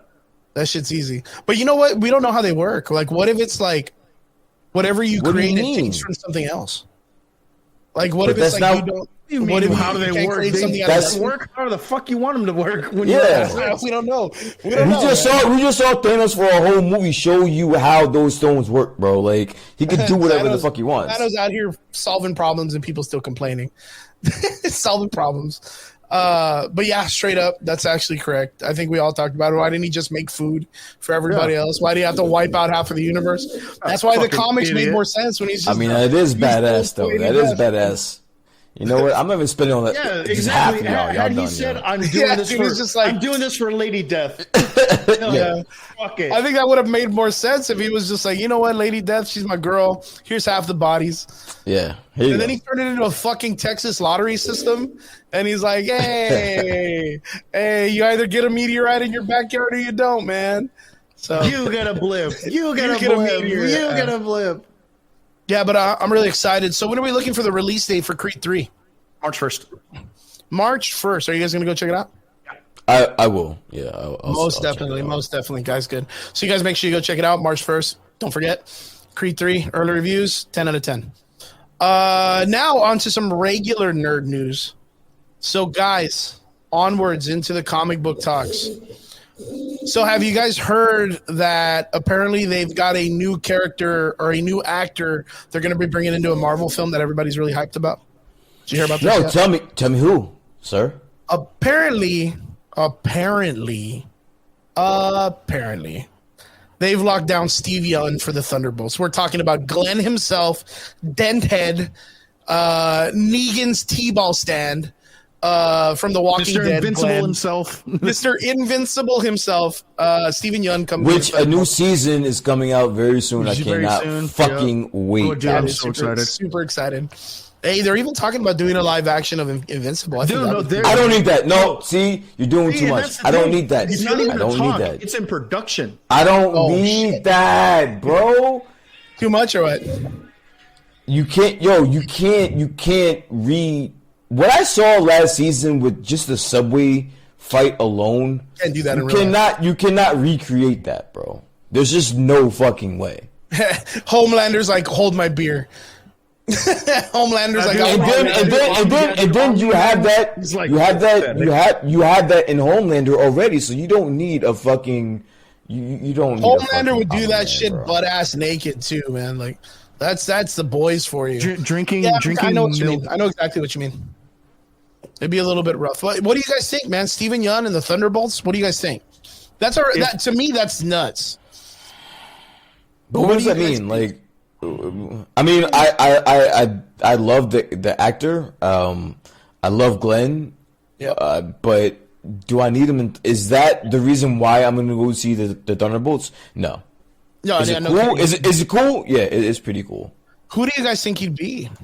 That's always the crazy one, because I mean, this goes off of the idea of like how many Asian characters do we see in the Thunderbolts franchise? So I was thinking that, but what if they're race bending? You can't say what Asian character or associated with the Thunderbolts. They can just make him. That's always they could kind of break down like where it would they could just make him. They could just make him any character associated with the Thunderbolts. They race bend and sex.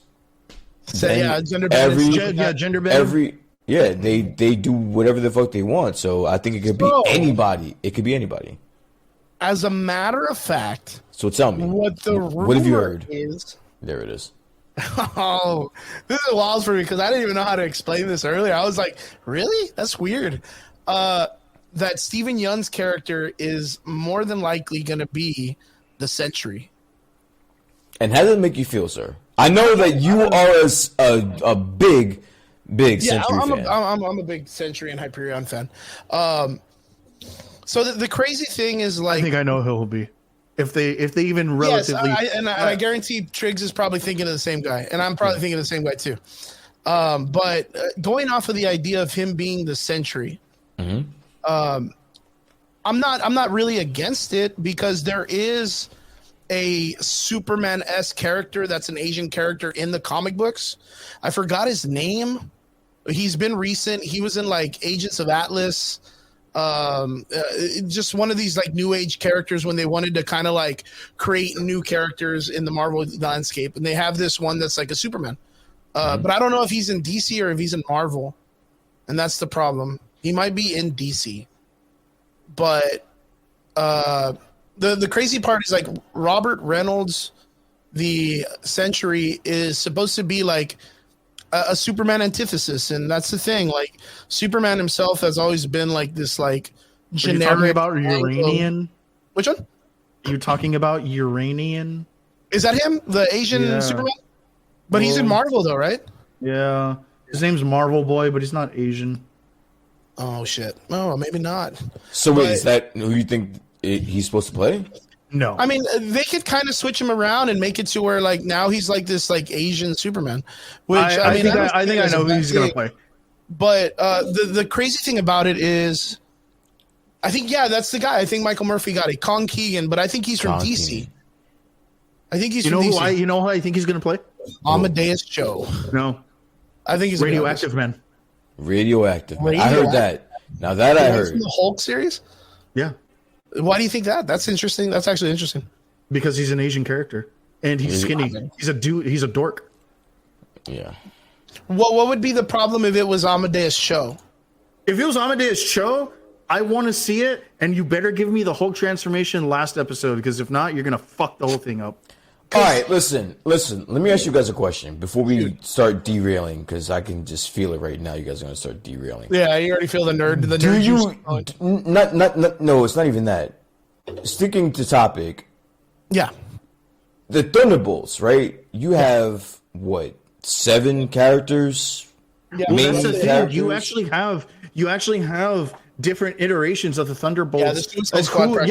Yeah. There were like the Ross Thunderbolts, and then you had the Hammer Thunderbolts, and then you had Baron Zemo's different variations of the Thunderbolts. Then you had Norman Osborn's Thunderbolts. So Steven Yeun being involved in the Thunderbolts, I'm failing to see why this is big news, because I don't see him being. I mean, unless he is going to be someone that big, I don't. I can't get totally invested in this. Yeah, that's the thing is like I don't. Okay, so Amadeus Cho had been slightly remarked about in Age of Ultron. His sister was the person that made the Ultron body for or the Vision body, the Asian girl, right? Body. Yeah. And Amadeus Cho is a big character in the Marvel universe in the sense that like he's one of Bruce Banner's closest friends, one of the smartest people on the planet. You would bring him in if you were bringing someone that was working on something like the new Captain America Secret Serum. Okay. Like he would be the guy because he deals very well with the Hulk. And we know we're getting a Thunderbolt Ross, and apparently we're getting the Red Hulk in this film. So having someone like Amadeus Cho helping the Red Hulk and helping the program, doing that, and then building the Century Serum, like you can kind of see where Amadeus Cho would be a really good candidate to have him be at least front and center as the scientist that's making all of this stuff. Mm-hmm. I mean, that would be a great introduction, and then later on we can have the idea of having the young, super totally awesome Hulk, the Amadeus Cho Hulk, coming out later in the Young Avengers, which is what they're prominently trying to make right now, or in the Champions series, whatever they choose to go with. Having him be the Sentry is kind of like a long shot because, like I said, those type of characters have always been like your very, very generic, like Anglo superhero from like back in the day, 6 foot fucking white dudes that are just like built like linebackers. Like that's just the way they've always been. Yeah. Can they change it? Yes.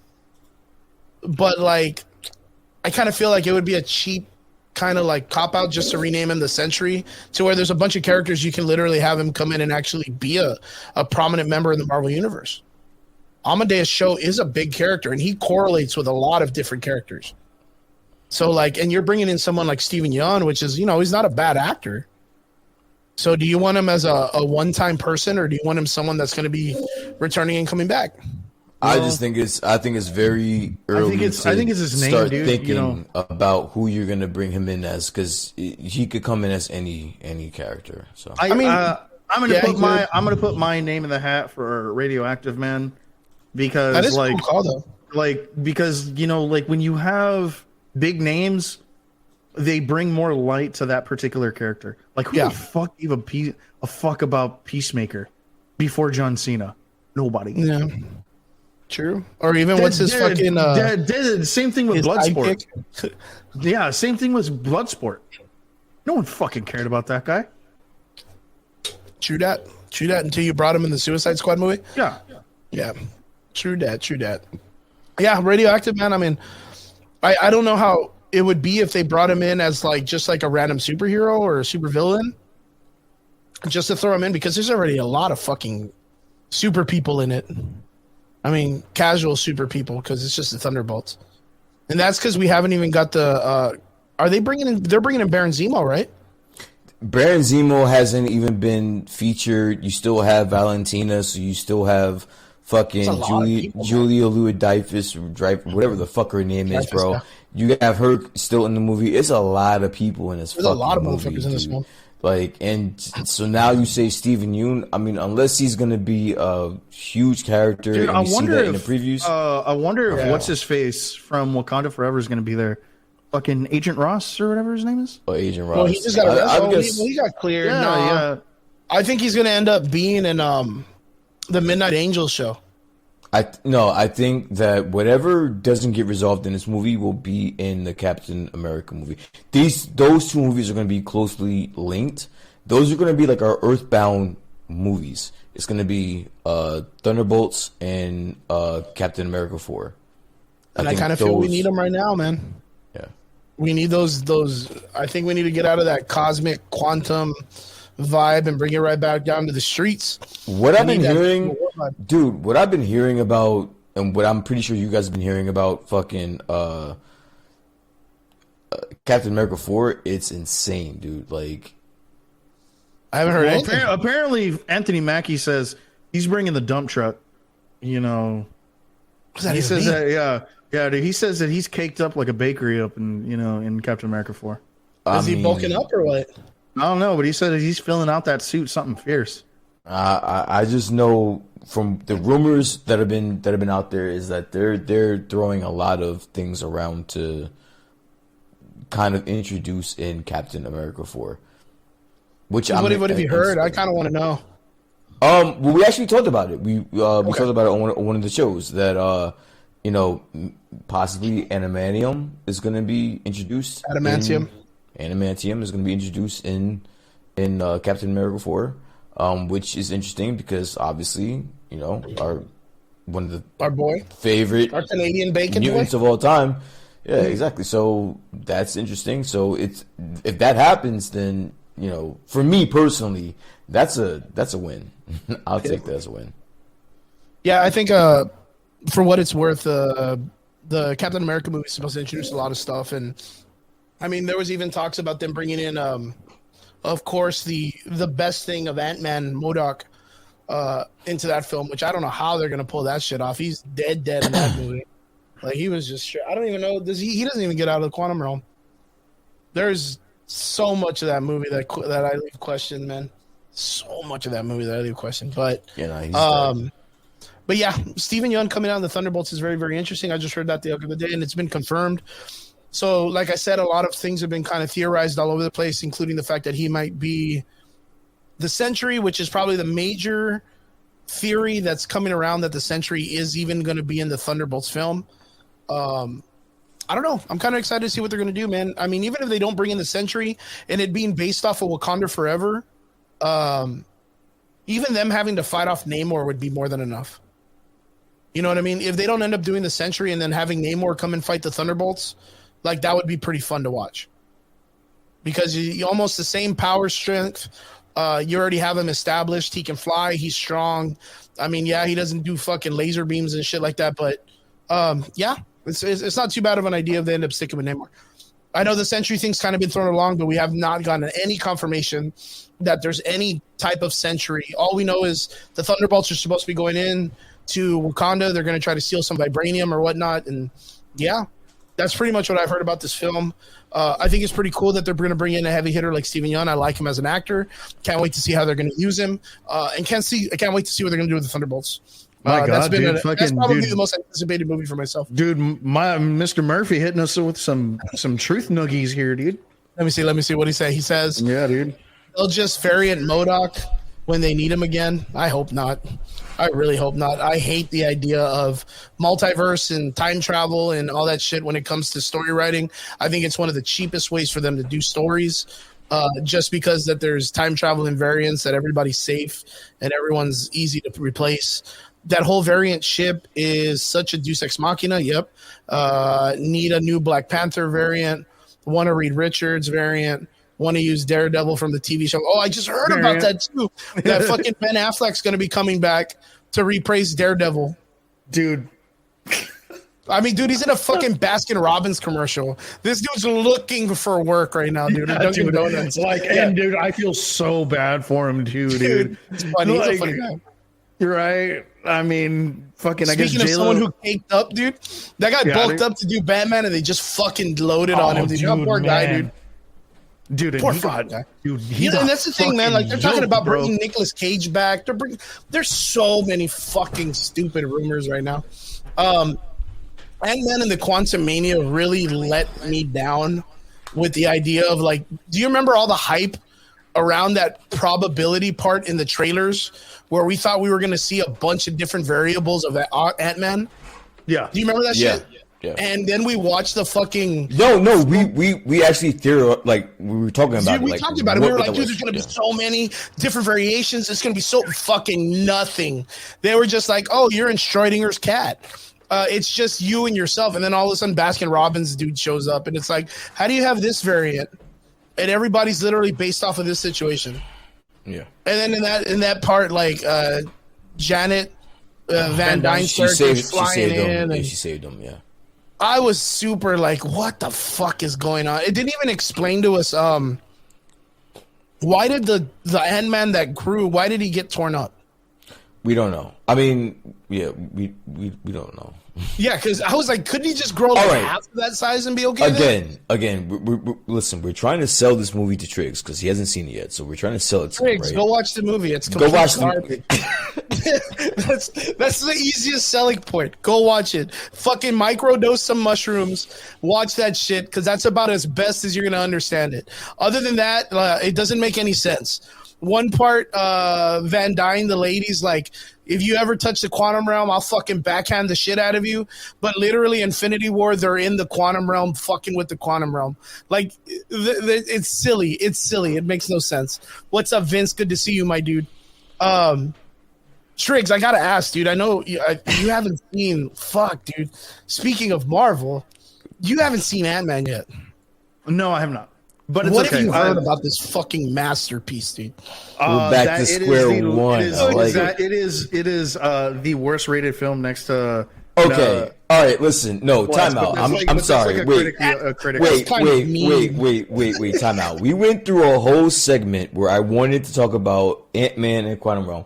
Chris said nothing. Right now, all of a sudden, he is just. We have time. We have time. We have a little bit of time. I must know. What have you heard about this masterpiece? I've heard that the film is very lackluster. All right. Okay. And that the film in what regards? In what regards? Storytelling. Okay. The writing, yeah, right? Yeah. So storytelling, writing. Yeah. That it was very like, See, Vince, we don't need that type of energy in the comments. That's right? mean. Don't take love. Thor, Love and Thunder. Oh, first off, you would pick Love and Thunder over this movie. Yeah. Wow. All right, Yeah, dude. Hell right, yeah, man. Right. Okay, so wait. Okay, first I gotta ask because Brian, you saw the movie before I did. Yeah. And then I saw it after you. Yeah. Did you feel this was a trilogy? I feel this was the best of the trilogy. What? This you movie, Ant-Man 1? This movie was better than. Listen, this movie is better than Ant-Man 1. Is better than Ant-Man 2. 1,000%. Well, Ant-Man 2, I agree. I didn't think Ant-Man 2 was all. It's better than both of them. Why? Listen. I know that our metabolism for comic book movies are running fast. It's high. We just intake. But don't Michael Murphy just fucking schooled you on some science, dog. I don't even know. I gotta read it. Give me a minute. Dude, if you want to break it to the trilogy, this is the better movie of the trilogy, hands down. Not even close. Okay, so Michael Murphy says, well, first off, Vince asks Ant-Man 3 or Thor: Love and Thunder. That's a good question because both of them sit around the same. I don't think you're asking me that, but you know where I'm at, bro. So. Okay.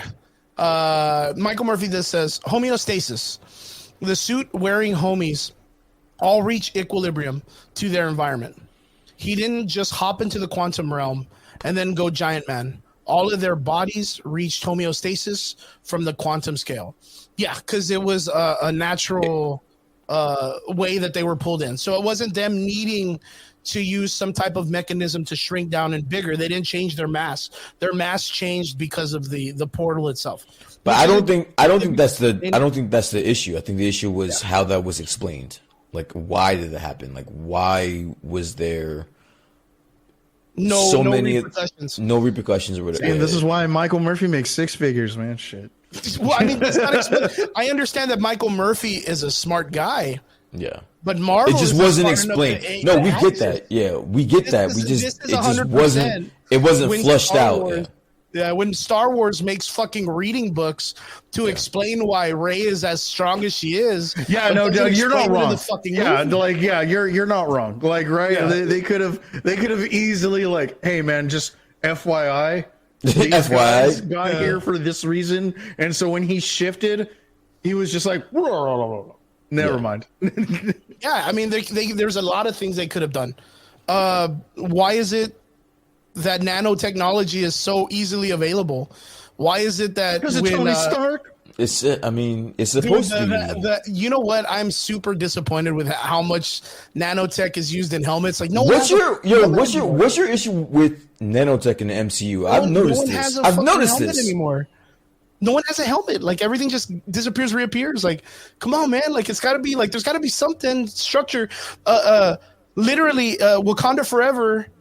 Shuri grabs the helmet and looks at it, and there's so much like, I don't know, life in that compared to it just going bloop, bloop, bloop, bloop, bloop, bloop, like a light. I don't know, man. That was kind of cheese to me. That was really cheese. It's like you don't got to answer for it. You don't got to answer because CG is going to save it. Tricks. You hear this, bro? Tricks. You hear this, bro? This is why I haven't been back in 6 months. Tricks. You hear this, bro? You hear this, bro? You see what I've been dealing with? Tricks. I have been dealing with this by myself, bro. Like, I've been fighting him by myself, bro. Don't even get me started, bro. I'm just saying, bro. I'm just saying, yo. Bro, this is Chris Jaded at its finest right now, dude. One moment they're talking about how they have been working together behind Scott Lang's back, who, of course, he's not a scientist. The grandparents, the daughter, and the mother have all been working together, mapping out the quantum realm. And then all of a sudden they get into the fucking lab, and then the grandma's like, what are you all doing? Like, if she wasn't a part of the fucking plan in the first place. Yeah. So that didn't make any fucking sense to me. Then all of a sudden it's like, why is it now that this thing goes off, and then all of a sudden it gets literally destroyed, pulled apart, taken, completely dismantled, and Kang is still able to open a portal? Yeah. And then not only that, it's not even Kang, it's MODOK. It's MODOK, yeah. Yeah, and then later on, they just start opening portals left and right to the quantum realm, exactly to where they were. Listen, I like this movie for the things it got right. The last hour of this movie was tough. And the thing is, I would have rather seen Luke Evans as fucking Namor than the dude that we had. But that's just me. Interesting. Mm-hmm. People in the comments have been dealing with me. That's funny. But yeah, you know what kind of like got me? I'll tell you this. The reason why this kid, who with the Diary of Your Grandpa, literally shit all over his entire research in a couple of months creating what she did, was apparently supposed to map out the quantum realm. No, he helped. No, yeah, that was the two of them. Yeah. I get that. But like, the idea was that she was working on mapping out the quantum realm. Which was weird. See, that to me is where my nitpicks come. So you're telling me that your wife that was lost in the quantum realm for 30 years came out, doesn't want to talk about it at all, and now you're downstairs fucking with the quantum, like you're fucking with it? Yeah. Like, it's little things like that was like, The thing is, all of them were fucking with it at the end of Endgame when they went in there before they got snapped. They were all going in there to take the quantum particles and stuff to create. But that was just to get, she would, and see, I can understand that. She's cool with you going down there if you're just collecting particles and then coming out, because we're all here to get you out. But the fact that she was down there for 30 years and now you're trying to get a connection for what? Yeah, like it doesn't make sense. And I get it. Like, maybe there's that aspect of them saying, well, we found another world. We might as well create a loop, try to see if there's resources we could take, create a pathway between both. I get it. It's like a scientist exploration. You go to Mars, you want to find a faster way to get there, learn to kind of make it to where there's like some type of way in between, make it simpler. But the idea is when they got down there, they didn't know where the fuck they were. What have they been doing this whole time? There's anywhere they went. There's one part where Jonathan Majors is like, well, let's leave them here because we survived here. Then there's another part where they're in like a jungle area where the fucking revolutionaries are, who capture them, bring them to their base, and then they get followed for them bringing them to the base. Like, they could have left their asses out there nowhere. I could have done without the revolution. The revolutionaries. Same thing with fucking Bill Murray's part. I heard that those characters were more than throwaway characters. That they were like characters that never should have been there in the first place. I'm saying I could have done without them. They did not need to be in the movie at all. Why did we need to see the elite cantina bar? Bill, no. That kind of added, for me personally. That kind of added to the story. Bill Murray's character helped. It didn't. I'll add to that. how is it that Bill Murray can travel between the quantum realm, but Kang can't? He didn't though. Where did he come from? What was that portal that he was in? No, he didn't. He was in the quantum realm. He just came from somewhere else. That's not explained. It wasn't explained that into a fucking portal like Guardians of the Galaxy. But it wasn't explained that he was from a different. He wasn't living in the quantum realm. It was established like he is part of the quantum realm. Okay, as far as I'm concerned. So I guess we could just assume like that portal that he came through with his ship, that was probably just somewhere like from within the realm? quantum realm. Yeah. Okay. Yeah. All right. I'll take that. Yeah. Yeah, it's because it was one of those things because everybody else traveled in some type of primitive way. Yeah. And he didn't. But he's rich. But he's rich. That's why. He's rich. The people that aren't rich had to fly on the backs of whatever the fuck animal that was that they were flying on. Like that's what everybody else flies on. But he is an elitist. He's rich. So yeah, I'm gonna portal to where I go. Kang uses portals too, right? In the quantum realm. I think so. Isn't that how he leaves fucking Ant-Man and them in the desert or some shit? Yeah, sure. You're right. Yeah, because I was trying. Yeah, I guess there was just a lot of stuff, man. And then the fucking. I remember when the ants get lost in the fucking portal when they get sucked through. I was like, wow, this is foreshadowing. Like it was, and they were the MVPs of the movie. Oh yeah, they fucking. We know how to beat Kang the Conqueror now. Just bring a bunch of ants, make them bigger, and just let them fucking beat the shit out of them. Yeah, so I'm gonna let you know, Trix. There's one thing that I didn't know from the leaks is the ants grow at a faster rate in the quantum realm. So that's some like weird quantum displacement shit. Whatever it is, basically. Yeah, it's very weird because like at the very beginning, we all know that all these people get sucked into the quantum realm. Yeah. And for some reason, like right at the very start of the movie, like right when they introduce Hank Pym, he just happens to own a bunch of hyper intelligent. He likes ants. He says, "I like ants." That just have cybernetic parts for no fucking reason. Well, they kind of did that a little bit in two, like where all of it. It was foreshadowing. Like he likes ants. Like that's not a big far stretch. Now that I think about it. Well, then really weird. They all get sucked in the quantum realm, and apparently, like I think they got sucked. And they didn't make it as small. I think they just stayed bigger than what the humans did.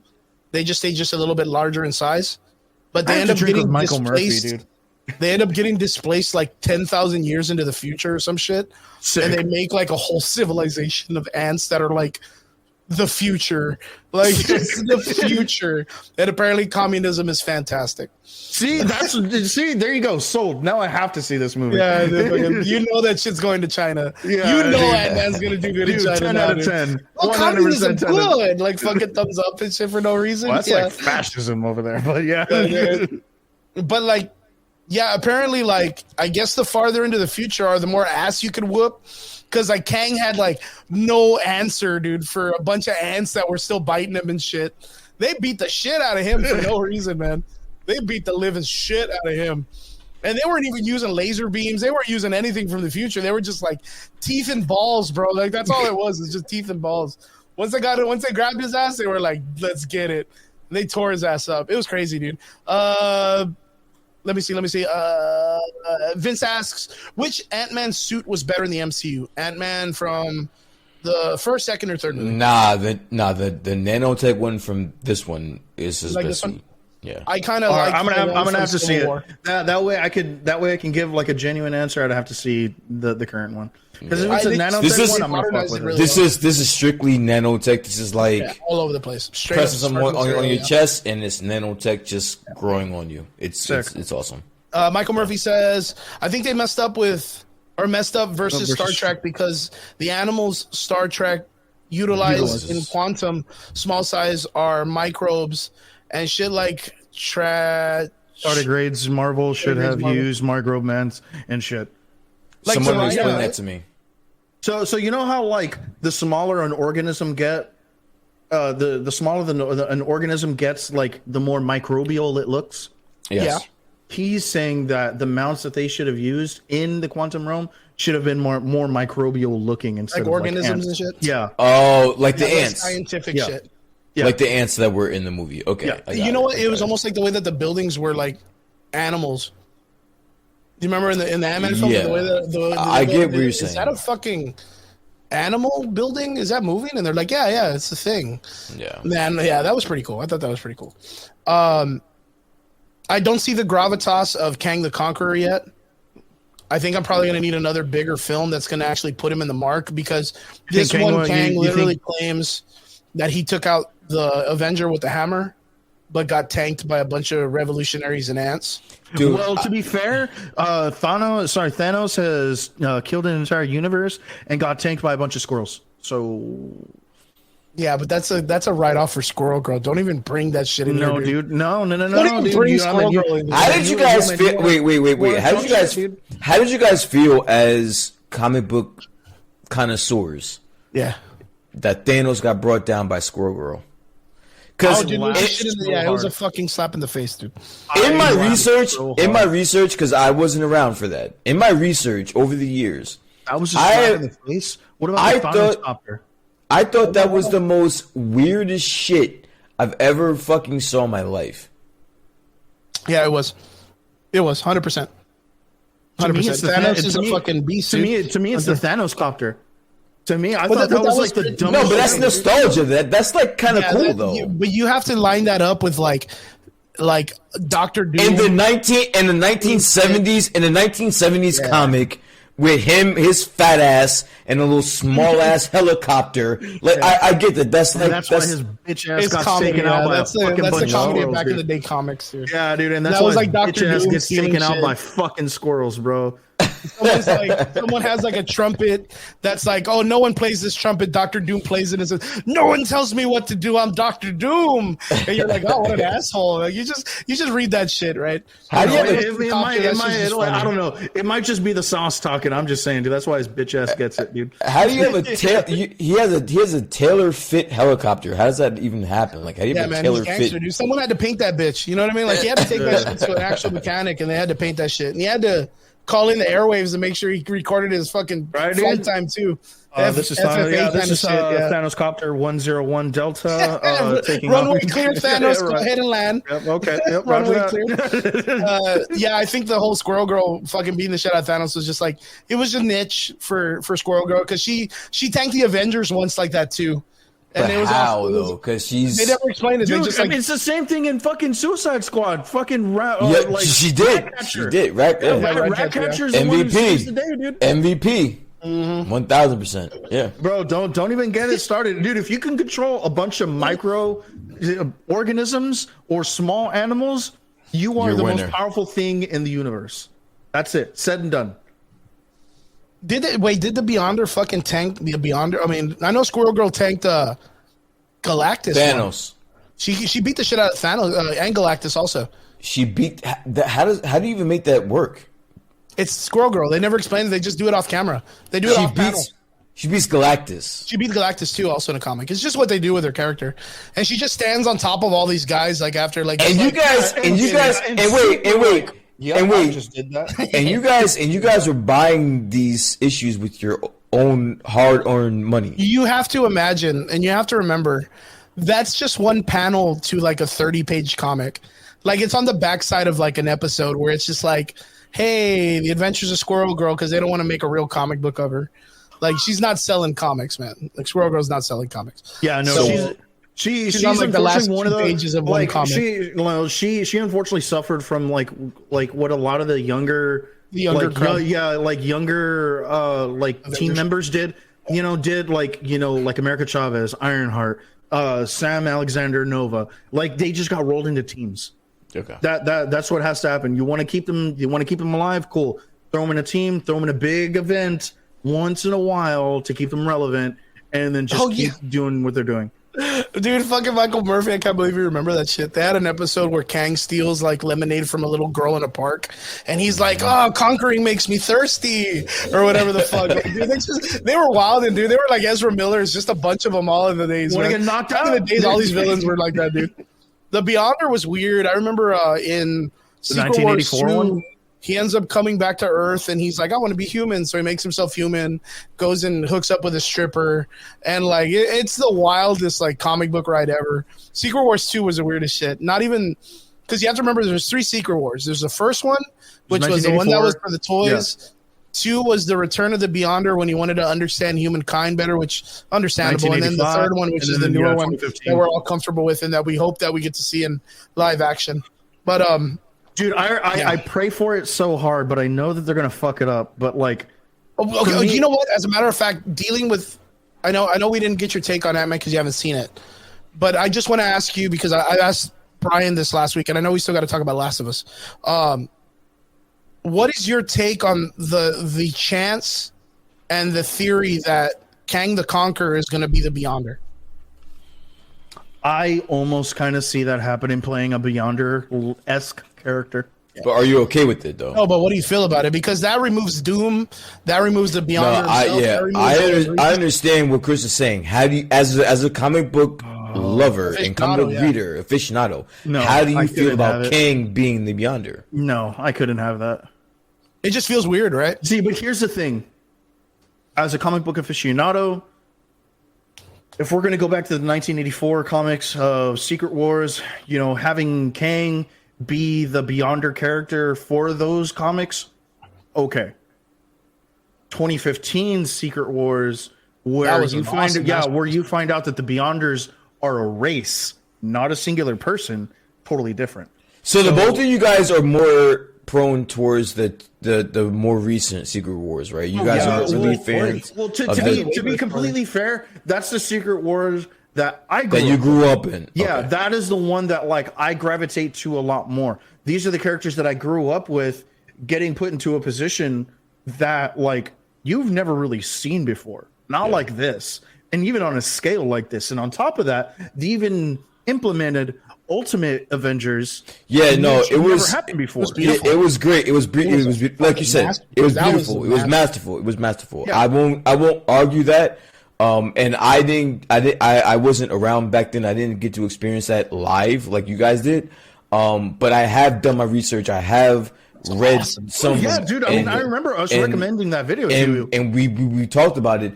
Honestly, dude, like it seems great, but for me, the 80s run, the 80s Secret Wars was a little bit more in depth for me. Like that was I mean, that's fair. You know, that seemed way more interesting to me personally. Yeah. Is it because you finally got to see Space Jesus? I guess this is Space Jesus. Space Jesus. Is that it? Space Jesus was the man. He was the one that saved the day. So like, no, you know what's crazy is like if you break it down, the back in the day Secret Wars was established for them just to be able to sell toys. Where that's right. This one in 2015, it was established by Jason Aaron? Jason Aaron's run, right? Yeah. So Jason Aaron ran it to be like, hey, you remember Secret Wars back in the day? Well, I'm going to rewrite it and we're going to make it into a real story. Yeah. We're going to make it into a real story and we're going to implement everything. And it was like, damn, dude, that's really good. Like easily one of the best panels in all of comic, you know, like, or in all of Marvel is in Secret Wars, you know, Time Runs Out, you know, where you have Hyperion and Thor, you know, and on top of that, you have Black Panther who gets the Infinity Gauntlet. Was fucking G, dude. You have Doctor Strange, who's like the number 2 next to God King Doom. You know, you have Reed Richards, who's like trying like his best to even like attempt to be, you know, a secret espionage secret agent, so man. Fucking good, dude. It's dude. I mean, good. Like I could not get enough. Just getting excited about it. Yeah, dude. I couldn't get enough of that story. My favorite scene was the Thing when he fucking walks away from the wall and he's like ginormous and all he's yelling is Doom. For me, it's when Franklin is talking to him. It's right before that. He was like, "Look at what Doom has done to you. So why don't you rise and become what you really are?" And he just Thanos went to go talk to the Thing. And then he sees fucking what's his face? No, it's Franklin who talks to him.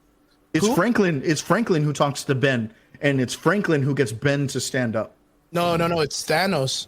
Thanos No, talks it's to him, and then he Franklin. goes to fight Galactus, and Franklin is in his hand, and Ben's like, I can't hurt you because you're my nephew or whatever the fuck, and Galactus fucking kills Ben with one punch. Dude, but when you find out that Groot, that whole Groot is fucking story Idrisil, wild, dude. or that Groot is Idrisil. Oh yeah, when Groot Idrisil, straight. That's absolutely correct. Okay, so whatever. Okay, so which I'm assuming I'm asking a question, which is I guess I already know the version that we get coming up in a movie style, right? Yeah. You guys are the Hickman run, I guess, is what you're looking for, right? Yeah. Yeah. Yeah, that's what I would go for. I think it was a more episodic, more cinematic storyline. But I'm a very strong believer that you can't have Secret Wars without a Doctor Doom. Oh yeah, for sure. That's my thing, and I'm not against like a Jonathan. I don't think. No, I mean, I don't honestly. The secret. I mean, from what I know from both Secret Wars, you can't have a lot of characters. Like, all villains are involved, all superheroes are involved. I don't think you can have that and not have any of them in it. Personally, I'm having a hard time figuring how they're going to do a Secret Wars with what we have right now. Yeah, it's going to be a colossal task, to say the least. Yeah, I think it kind of feels more like the older one where it's like a competition between the good guys and the bad guys. It can't be like the Lord or the God Doom having all the different lords that are all the different villains over the years. But if you guys are right, if you guys are right and you go with the Hickman run, then that's introducing what's the planet? Battleworld. Battleworld. Yeah, you're introducing Battleworld, so that opens up a whole new fucking can of worms. Yeah. Can of worms. Yeah. But we already have Battleworld if you think about it, because we already have the Fox universe. And we already have the 838 universe, which is the one that was established in Doctor Strange 2. Yeah. And we already have the 616, which is apparently the Marvel Cinematic Universe. So that's already 3 universes you could bring together and put them on a planet and have them all separate. And I'm talking about, that's where I mentioned Nicolas Cage and fucking Ben Affleck apparently reprising his role as Daredevil. That just came out today, that he's in talks to reprise his role. You have Deadpool. That's literally going to start the Fox universe and kill a bunch of people, which is going to displace a bunch of them. Apparently, Baron Mordo, the one that was in Doctor Strange 2, is supposed to come back. Apparently, Tony Stark, Robert Downey Jr. was just confirmed coming back to the Marvel Universe, I think yesterday.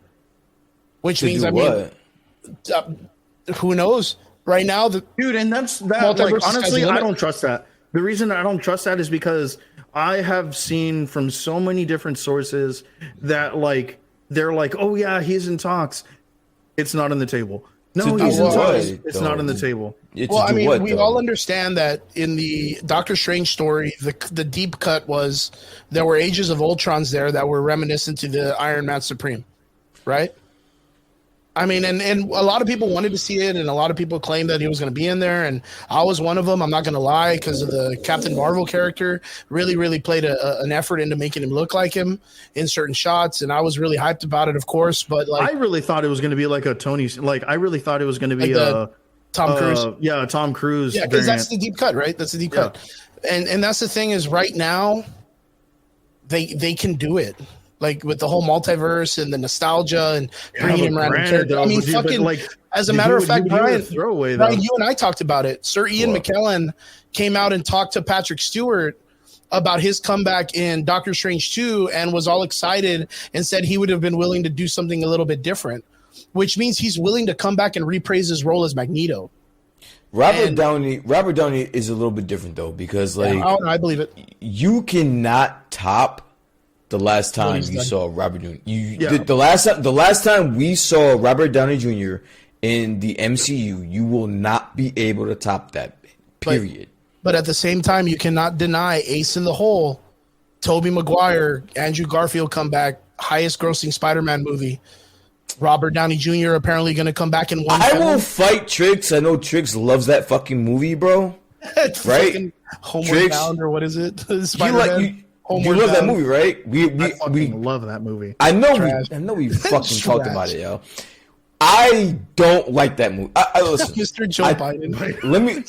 Let me modify that. Thank you, President. I think the movie is just based on just fucking nostalgia, bro. Like, that's it. The writing is ass. The storyline is bullshit. Like, we're just living off of nostalgia for the movie, bro. Like, I don't get it. But that's the ace in the hole, man. I don't get it. I don't get it. I don't get it. I don't get it. I don't get it. I don't get it. It's all nostalgia. But that's the thing. Like, Robert Downey Jr. has been done, and we know he's done, and he said he'd never come back. Same thing like Chris Evans. But the opportunity to have that ace in the hole to be like, hey, guys, if you come back 9 minutes, 15 minutes, $42 million just to be in this movie, would you do it? Dude, why not? Why the fuck not? It's just one of those opportunities for Marvel to have the ace in the hole. That's what I think. Oh, Niner49 says Cocaine Bear was the most boring movie ever. I'm telling you, bro. Like, at least it could have been funny. Yeah. You know it's gonna be a bullshit movie. At least it could be funny. It just wasn't funny either, too. All right, boys. Last part of the conversation. I know we've kind of overdone. We've overshot our shot. 11 o'clock. But let me get you guys representation on this. Last of Us episode 6 recap. For me, I'm gonna simply say the show has been amazing. I'm having a great time.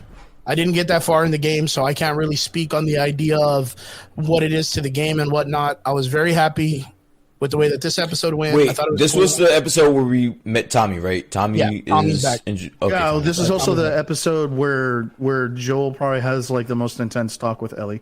Yeah, this one kind of like really brought through some interesting stuff, and it was very good, very heartfelt episode, very to the point. I really love the Native American family that was in the woods. I love them. I love them. Gave them some soup. Yeah, that was so good. Were you lying? What did you tell them? Did you lie? No. I love them. I think they were so good. I want to see a whole ass. Where are we? You got a map. You should find out. So, all right. So Triggs, what do you think of the show so far? 10 out of 10.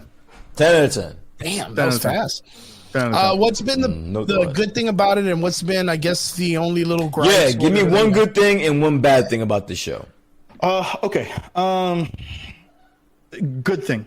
Let me preface this with saying that this TV show with direct continuity base to, the source material, has been nothing short of phenomenal. Uncanny. Nothing short of phenomenal. Now, let me give you guys a small little story, right? We said this off panel. And, I'm going to say it for our audience. My mother-in-law obviously doesn't play video games. She's, she's a, RN, and she doesn't really play video games. My wife, on the other hand, does.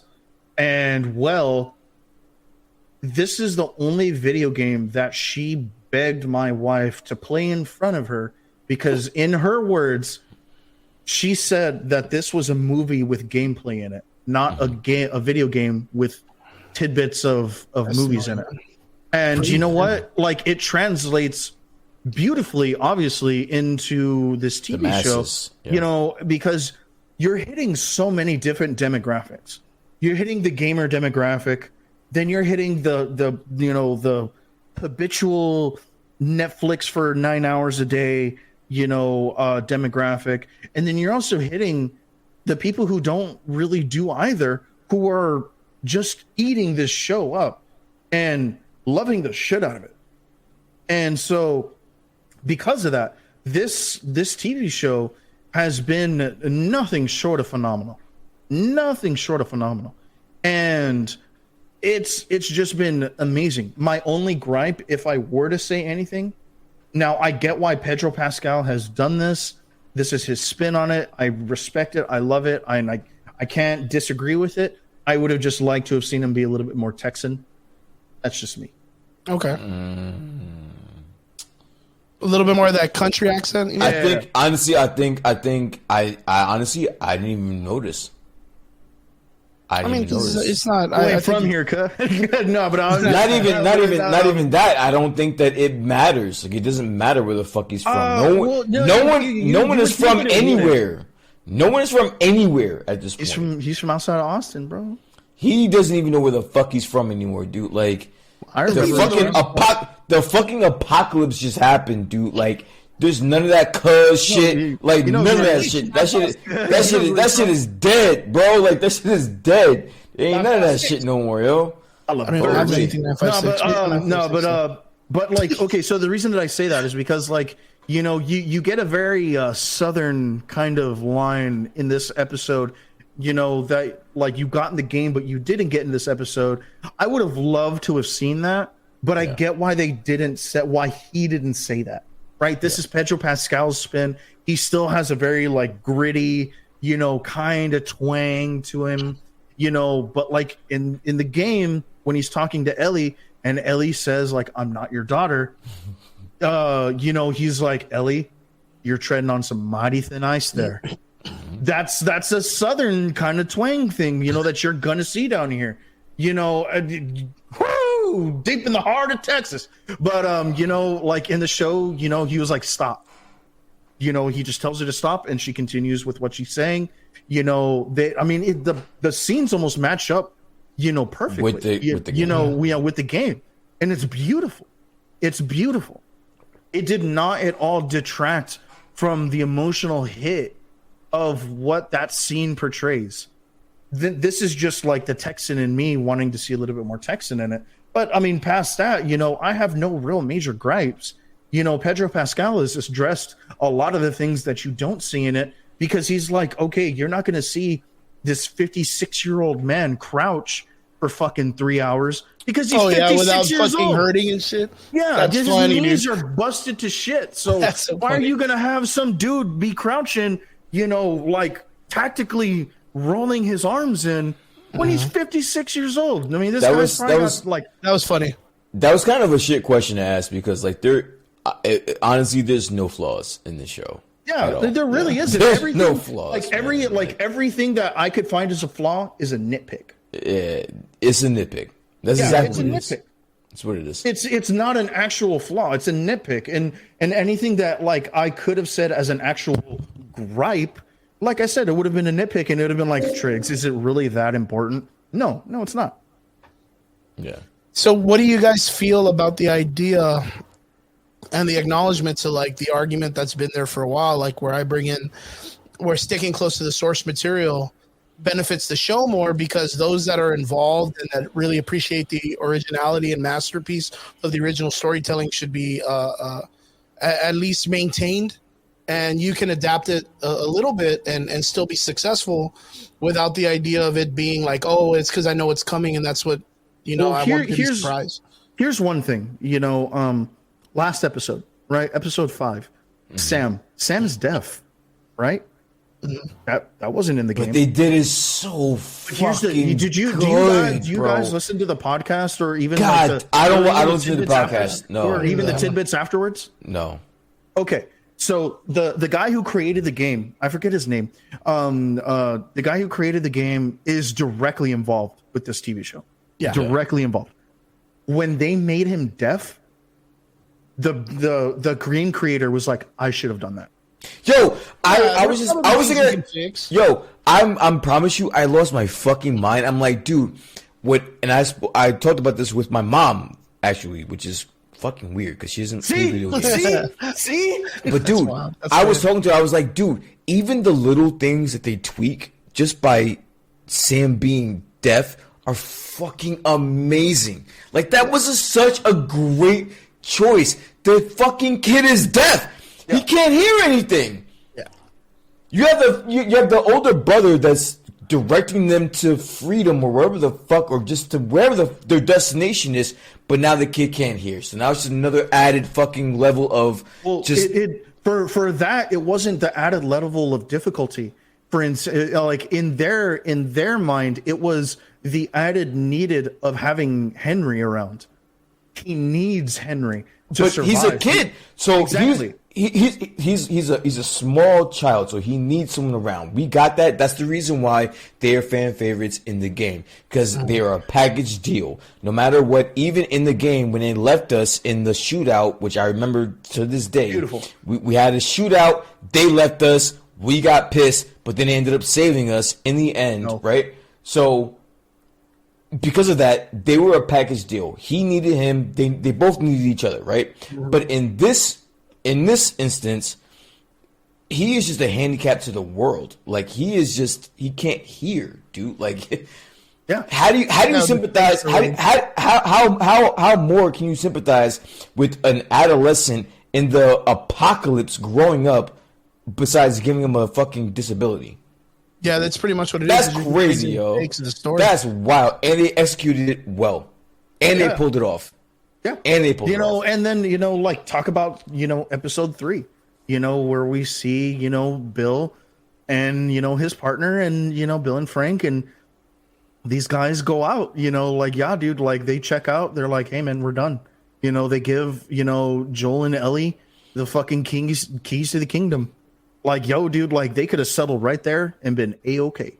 How did you feel, Triggs, how did you feel about Henry, that whole suicide part being in the show?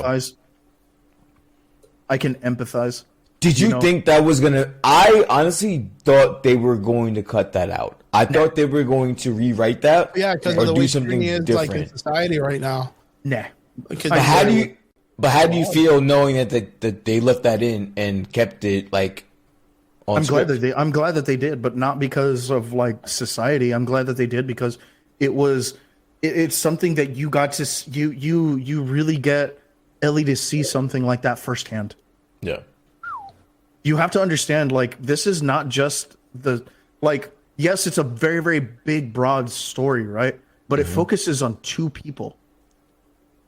Joel trying to reconnect with a little girl who reminds him so much of his daughter, and then Ellie letting down her walls and trying to become strong on her own, having that father figure. And she's exposed to a lot of things that, like, obviously she's dealt with before, but never so close to her.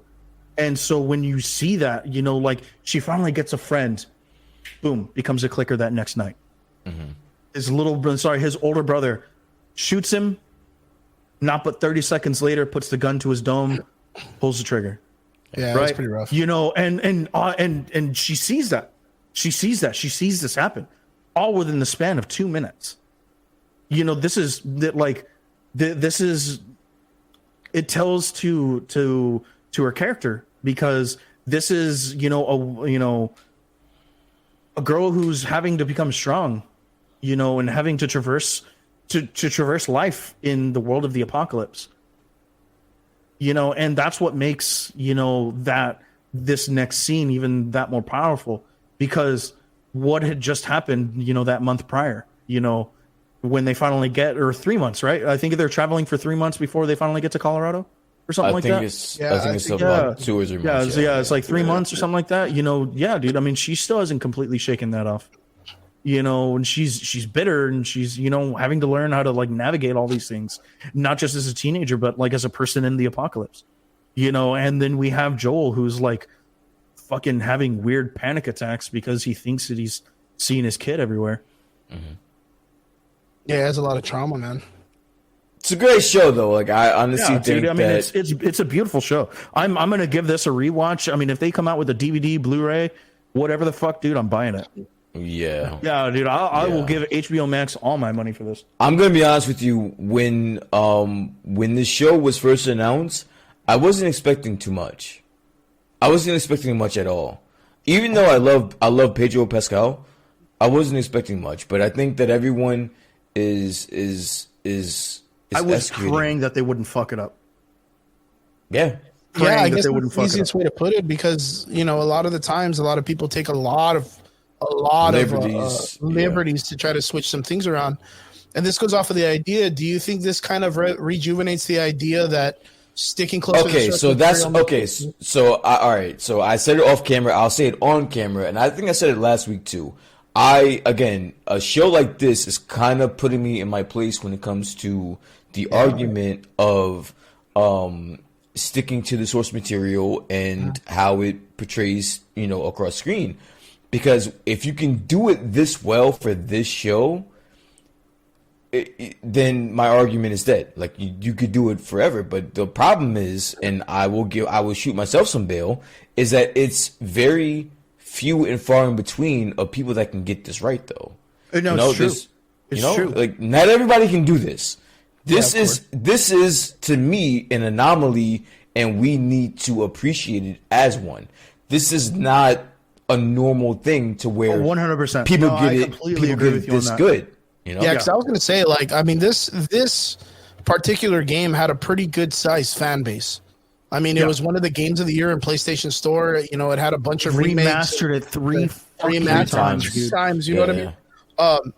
And then you go off and you remember that HBO did a Halo series that instantly tanked. Instantly fucking tanked because they took a lot of liberties to change and do a lot of things that the fans were not comfortable with. And the same thing with like Resident Evil. Like Resident Evil, I can speak for a lot of the fans out there that's like, yo, can't you just stick to the fucking normal story and make us what we want to see? Like, I mean, yeah, like, don't get me wrong, the last Resident Evil that came out was not good. But at least it stayed close to the material and brought in characters that were at least somewhat comfortable. Wait, which one are you talking about? Are you talking about the one that they had like Chris, Wesker, Claire? Or are you talking about the new getting the character costume? Or are you talking about the new Netflix one that had absolutely nothing to do with any of those characters? No, not the Netflix one. Okay, we're not talking about the one that had that doesn't kid exist from Victoria Justice's show. Okay, yeah, we're not talking about that one. That one doesn't exist. Yeah, that one, like, at least it kind of got the character design semi-right. Yeah, dude, 100%. I just don't like that they made Leon a huge pussy. Yeah, I made him a huge and that was kind of like the only gripe. Other than that, it was okay. Could they do better? Yes, but at least they're on the right path. Because if I mean, I could probably speak for anybody out there that watches Resident Evil that I would love to see a Resident Evil. All those movies are ass, bro. They're all bad. All of them. Bad. Like I'm sitting here hearing you guys try to dissect this shit. They're all bad, bro. All of them. Like, I could guarantee that everybody in the Resident Evil franchise would love to see a Resident Evil 4 game. Out of all of them, the games are amazing. The games are great. Even recently, the more newer recent games have been the more fucking popular, you know. Yeah. But the movies are ass, though. I'm sorry. Yeah. I just think if they stuck close to the material, it would be a little bit more successful. But yeah, so guys, what do you think? Give me a rating for the series, and what do you expect for the next episode? I'll go first. I don't want to piss fucking Trigger off. I'm going to go with a 10 out of 10. It's been a 10 out of 10. I'm going to go with... That's it. It's perfect. It's a perfect show. Yeah. I think it's great. I'm going to give it I'll probably be up there with like a 9 or 10. So that's fair. I don't think everything's perfect. I mean, there's always something they could probably add up, but I love it. I think it's great. I'm excited to still keep watching it. So see, and that's why like I really respected, you know, like Brian's, you know, comment on it like a couple of weeks ago where he was like, dude, fucking 9 out of 10. I don't want to be, you know, a dick rider. You know, fuck it, dude, 10 out of 10. I love that, dude. I was like, you know what, dude? I mean, you know, give credit where credit's due, right? Yep. So far, this show has not let down, and we are 6 fucking episodes in. And what's this week? It's the DLC. It's the DLC. It's the DLC. The one that is probably the most playable and the most enjoyable part of that storyline is. And crazy. I've never played it. You never played it? This is gonna be fresh for me. Honestly, now that I'm thinking about it, you don't have to play it. But it's a good it's referenced so much in the original gameplay. Yeah, that's what I heard. You have to play it, you know. Yeah. You don't have to, but it's just good to play it, you know, to get it out. Yeah, I think when the DLC came out, it kind of solidified the series. So I'm really excited to come and see this episode. I remember watching it and covering a lot about this upcoming thing with a lot of people and talking about it and just being about it. And I know that the jump from the DLC to what they did in part 2 was where a lot of the controversy came in, because it felt like when the part 2 came out, they were kind of holding back on a lot of the measures they were going to be more open about different types of people and different type of lifestyles, sexualities, and all that stuff. They really, you could tell where like they wanted to dive into it, and then right at the last minute, like the guy was like, "Oh fuck, I don't think it's gonna work," and he pulled out, and that's where a lot of the controversy, I believe, came from. Well, in the second game, they dive right into that, literally. They dive right into that. I mean, we'll probably talk about it more when it gets closer to that season, which is going to be pretty exciting. But there were some things that happened during that time when that released where you knew that certain characters were supposed to be written different ways, and the director and writer pulled out last minute, changed it up, and you can tell where the game kind of suffered from it with the explanation of it, like how they put it on honestly screen. I think I said this off screen. I like the second game more than the first game. The first game was amazing, but the second game, dude, it took it to a whole nother fucking level. It took it to a whole nother level. With the way that the series is going, I think the TV series can solidify the controversial part that a lot of people didn't like about the second. And I think they can really flesh it out, really clean it up, and people can appreciate it a lot more. Yeah, I think, and that's what I'm really, really excited for. Again, that's what I said about America Chavez and Doctor Strange 2. Let's hope it doesn't bite me in the ass. But the second, listen, if they're going to go, the second season of The Last of Us will be the second part of the game. That's pretty much what's been said, dude. That's going to be hard to pull off, I think. Yeah, because there's a big time jump. I think yeah, there's a huge time jump. There's just a lot that's covered. Yep. And it's a lot. It's a lot, dude. And I honestly, I wholeheartedly feel like the second game, it's not even in comparison to, like, it's so far ahead of the first game that I don't even know how they're gonna pull that off on TV. It's wild, man. But we're gonna have to wait and see how it comes out. Indeed. Everybody in the comment section, what do you guys think about Last of Us 2 or Last of Us the series? How's it going for you in episode 6? And are you excited to see where the next episode is going? Next episode is going to be the DLC episode, so I'm excited about that. I remember when that popped off, and I was super excited about it. I thought it was great and fantastic. Triggs, again, thank you very much for jumping in with us this week. We appreciate you, man, and thank you for always being in the comment section when you got time. Well, I plan on being here next week. I was gonna say, like, what the fuck, yo? Are you coming back or what? What's the deal, yo? Tell people, yo. Guys, I'm back. I'm back. Sweet. Let's make it happen. Let's make it work. Guys, I want to say thank you very much for supporting us and always coming in on Fridays. And I know it can get rough. And Brian, I know you're on a time change. Don't care. Whatever. And we gangster up in here. We gangster after. Yeah, man, you got that water with you. Yeah. I got to beat you to it. I beat you to it. What's up? Gotta give you a 956 flag. Appreciate you, boys. Everybody in the comment section, thank you very much for tuning in with us again here Friday Night Live on the Average Boys Podcast. To all our extraordinary listeners, we appreciate every one of you. Thank you guys for tuning in. Again, if you guys have a chance, don't forget to look us up. If you're a big nerd, a big gamer, and you use Discord, don't forget to add us on the Discord channel. It's a blast. We have a really good fun time during all week. Everybody dropping memes and talking and dropping all the news and all the great stuff. Guys, you make sure you jump in. That's where you guys ended up finding out that rock picture I posted was from Nature. It was fake. It was made by AI because I was just trolling because, I don't think that was a real picture either. But, yeah, we'll see how that goes.